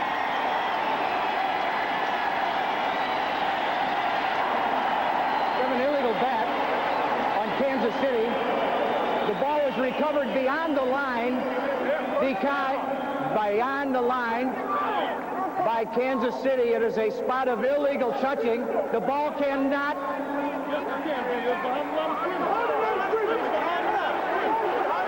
They're going to be a 15-yard First down, Houston. Well, they're very close to an unsportsmanlike conduct call. They kept interfering with the official. That was one of the great on-field debates I've ever seen. Ball was batted by Aguiar beyond the line of scrimmage. It's illegal. It's Houston's ball. The officials are absolutely correct. Well, Marty seems pretty sure of something. Well, maybe he didn't see his punter bat the ball, but the penalty. Okay, we get a further explanation here.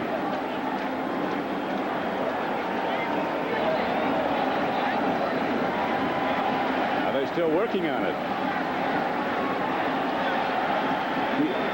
Dick Hantek's going over to explain it to Marty. Meanwhile, while the referee's over talking to Marty Schottenheimer, the game's about to resume. Now Hantek comes back out onto the field, but he's still staying there.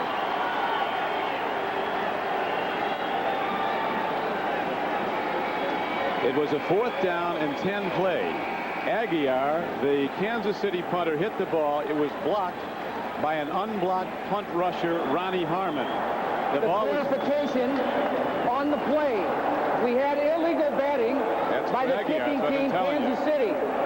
That penalty is declined. It is still a kick. Gained possession by the kickers beyond the line of scrimmage. They may not advance the ball once they gain possession. They did not make the necessary yardage. First down, Houston. Absolutely. That's not to be saying I told you so. That's exactly what I said. If Aguiar illegally batted the ball forward, it's illegal. And that makes it clear. What an excellent explanation. The ball is dead right there. Where Bayless grabbed it, it was dead immediately. So now the Oilers down to the Chiefs 20-19 with 2:59 to play. These Chiefs will be hunting the ball, though. This is no sure thing for Houston. They go to the run, up the middle. And the Oilers protect the ball as Kansas City's huge defensive tackle, Joe Phillips, stuffs the run. And the clock ticks down. Don, we can expect very conservative play, running plays to bleed the clock down, to leave Kansas City very little after the field goal attempt. And that's all they're looking for, is to bleed the clock. They'll stuff the ball. And you notice it's not Eddie George this time. It's the 11-year veteran, Ronnie Harmon, who's in the backfield. Was he an excellent receiver also, as evidenced by his 500-plus career catches? Chandler throws a dangerous throw. Is there a penalty marker? No. I don't believe that call. He tackled the receiver. I do not believe that play call. The receiver of Houston seemed to be tackled here, Beasley. Watch Sally Amua at the end of this play. Just really put a pretty good drill. But see, that ball could have been intercepted. I don't believe the play call. Why not just run the ball? They can make the field goal from where they are right now. Why not just gain another 10 yards, take it easy? It's a 50-yarder from where they are. It's a long field goal. At this point, it's a 50-yard field goal. Chandler wants to get it closer. He goes to the run. Now they're out of field goal range. Now it's a 57-yard field goal. Line of scrimmage plus 17. Penalty marker is down. Offense prior to the snap. Before Number 77. 5-yard penalty. Repeat. Still 3rd down.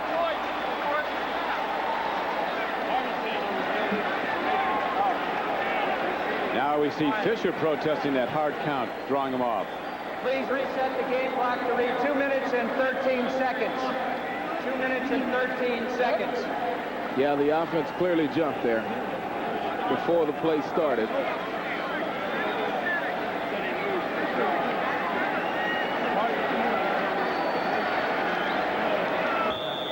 I tell you, I would have tried to make this a 40, 41, 42-yard shot. I would not have have thrown that pass 2 plays ago.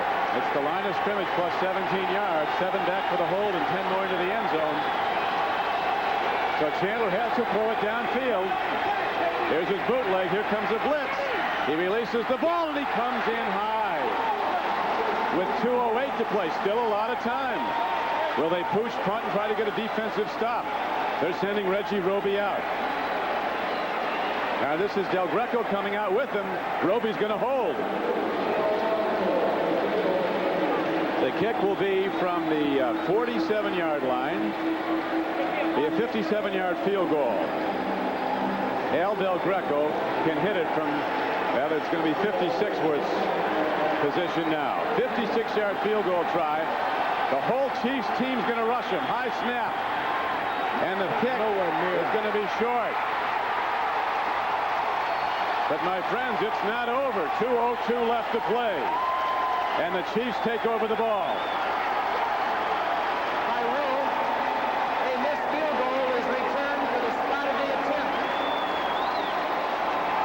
So the Chiefs get terrific field position and to try now to run out the clock. It was a high snap, a bad snap. Roby did well to get it down in position from the ticket at all. That was a bad snap at the wrong time. Bruce Matthews, the snapper. You know, Don, you'd be surprised how many of those really long kicks are psychologically easier for the kicker to attempt than one that he absolutely, positively should make. But you're free to make a swing at it. If you make it, you're a hero. If you don't make it, people say, well, you know, it's a 50-yard. That's right. Now the Chiefs looking to hold on here in Houston. A 20-19 game. Kansas City by 1. Marcus Allen runs, gets about 3, and this takes us down to the 2-minute warning as the clock ticks under to 1:57. There's a 2-minute warning. FedEx uses over 500 airplanes to handle your 2-day package. Cost? About $12. UPS uses over 500 airplanes to handle your 2-day package. Cost? About $6. The U.S. Postal Service uses over 15,000 airplanes to handle your priority mail 2- to 3-day package. Cost? $3. So, 12, 6, 3, what's your priority? Priority mail from the U.S. Postal Service. We hear you're kicking off the Walt Disney World 25th anniversary. Well, I'm ready to party. Now at McDonald's, you can get one of 4 Walt Disney World 25th anniversary glasses, just 99 cents each when you buy any large sandwich. You are looking at one happy little man. There will always be questions.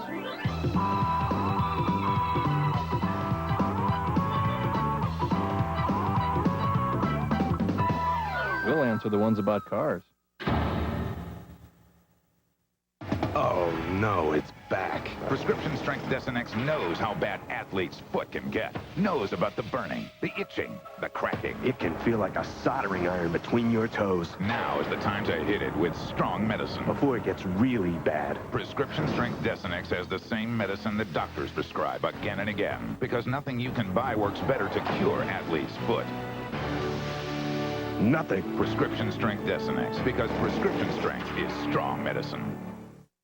Coming up next, Jimmy Johnson premieres in the AFC when he leads the Dolphins against Parcells and the Patriots. Or regional action next on NBC. With Beasley, Reece, this is Don Criqui back at the Houston Astrodome where Al Del Greco, who was hurt by a high snap that Roby somehow got down at this long field goal attempt, 51 yards. Don, everything has to be perfect as it is. Yep. To make a field goal that long. And when the snap comes in that high, the mind of the kicker goes from concentrating on the kick to, oh, my goodness. Now the Chiefs will try to run out the clock. 1:57 left. They go back to the run.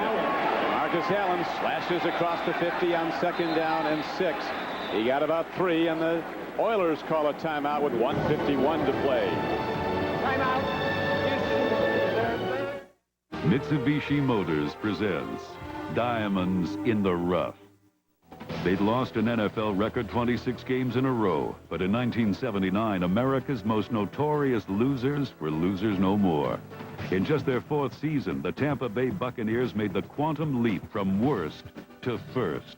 When the NFL's best defense joined forces with a dynamic young offensive unit, the Bucs sailed all the way to the NFC Championship. Dr. Catherine Homrick cares for some very demanding patients in upstate New York. I drive a lot. Some days I'll drive up to 300 miles a day to see my clients. Fortunately, this veterinarian drives the reliable Mitsubishi Galant. My Galant makes my life a lot easier. With the weather being unpredictable, it's real important that I have a dependable vehicle. The Mitsubishi Galant, a car you can depend on, even when it's raining cats and dogs. The Galant from Mitsubishi, the new thinking in automobiles. No matter what size fax you send, no matter where in the world you send it, AT&T guarantees it'll get there. Because now, AT&T has 70% more international routes, which means more ways to get around trouble and more ways to steer clear of danger. So your international fax gets through. No matter where in the world you send it.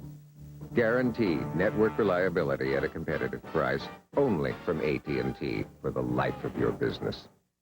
NBC Tonight, the episode where Third Rock goes to the ER. Hey, how's that blood pressure? Then on Boston Common, Wylene's dream of making it to the silver screen has finally come true. By the way, I picked up that ointment for your foot fungus. Boston Common, NBC Tonight. Opening day 1996, the NFL on NBC, and there's no matchup better than this one as Marty Schottenheimer and his Chiefs and Jeff Fisher and his Oilers have been locked in almost mortal combat, just battling down after down. And now with 1:51 to play and the Chiefs leading by 1, Kansas City has 3rd down and they need a long 3. Bono looks to throw. There's nothing there. He fires and it's incomplete. And the Chiefs have to punt the ball, so with 1:46 to play, the Oilers will get it back. Is this a game or what? It doesn't get any better than this one right here. Keep playing. And Houston has this thing nailed with the coverage. I mean, the defenders are everywhere. Here's Marty's. This is a great football game. I'll tell you one thing. Oh, man. But the Chiefs, with that tremendous defense, it'll be back out there looking to shut down the Oilers, and Chandler's going to have to throw the ball downfield. I wouldn't kick this straight at anybody. Mel Gray, who can run it right back straight at you for the distance. And terrific special teams play again by the Kansas City Chiefs, and the Oilers have the long field to go to get in field goal range. And they have no timeouts left. Here's where you find out how good you are. Well, they work on a 2-minute drill at the end of every practice from the first day of training camp until the last play of the season. And this is the reason that they work on it. The defense, once again, will play a little soft on the defense for the first 2 or 3 plays here, and then they'll clamp down. This is it. Chandler's hit 16 of 28 for 216 yards. He's letting it go deep right off the bat. It's intercepted by Kansas City's Dale Carter. With 1:26 to play. Yeah, they tried to air it out to Sanders right away, and Dale Carter, who was burned earlier, makes the play. Well, I just think they went for too much here. I mean, I'm figuring they're going to use the clock, throw a comeback route into the flat, 10 yards, step out of bounds. I mean, I understand the thinking because the defense also figures that you're going to go comeback route, you're going to go out route to the sideline.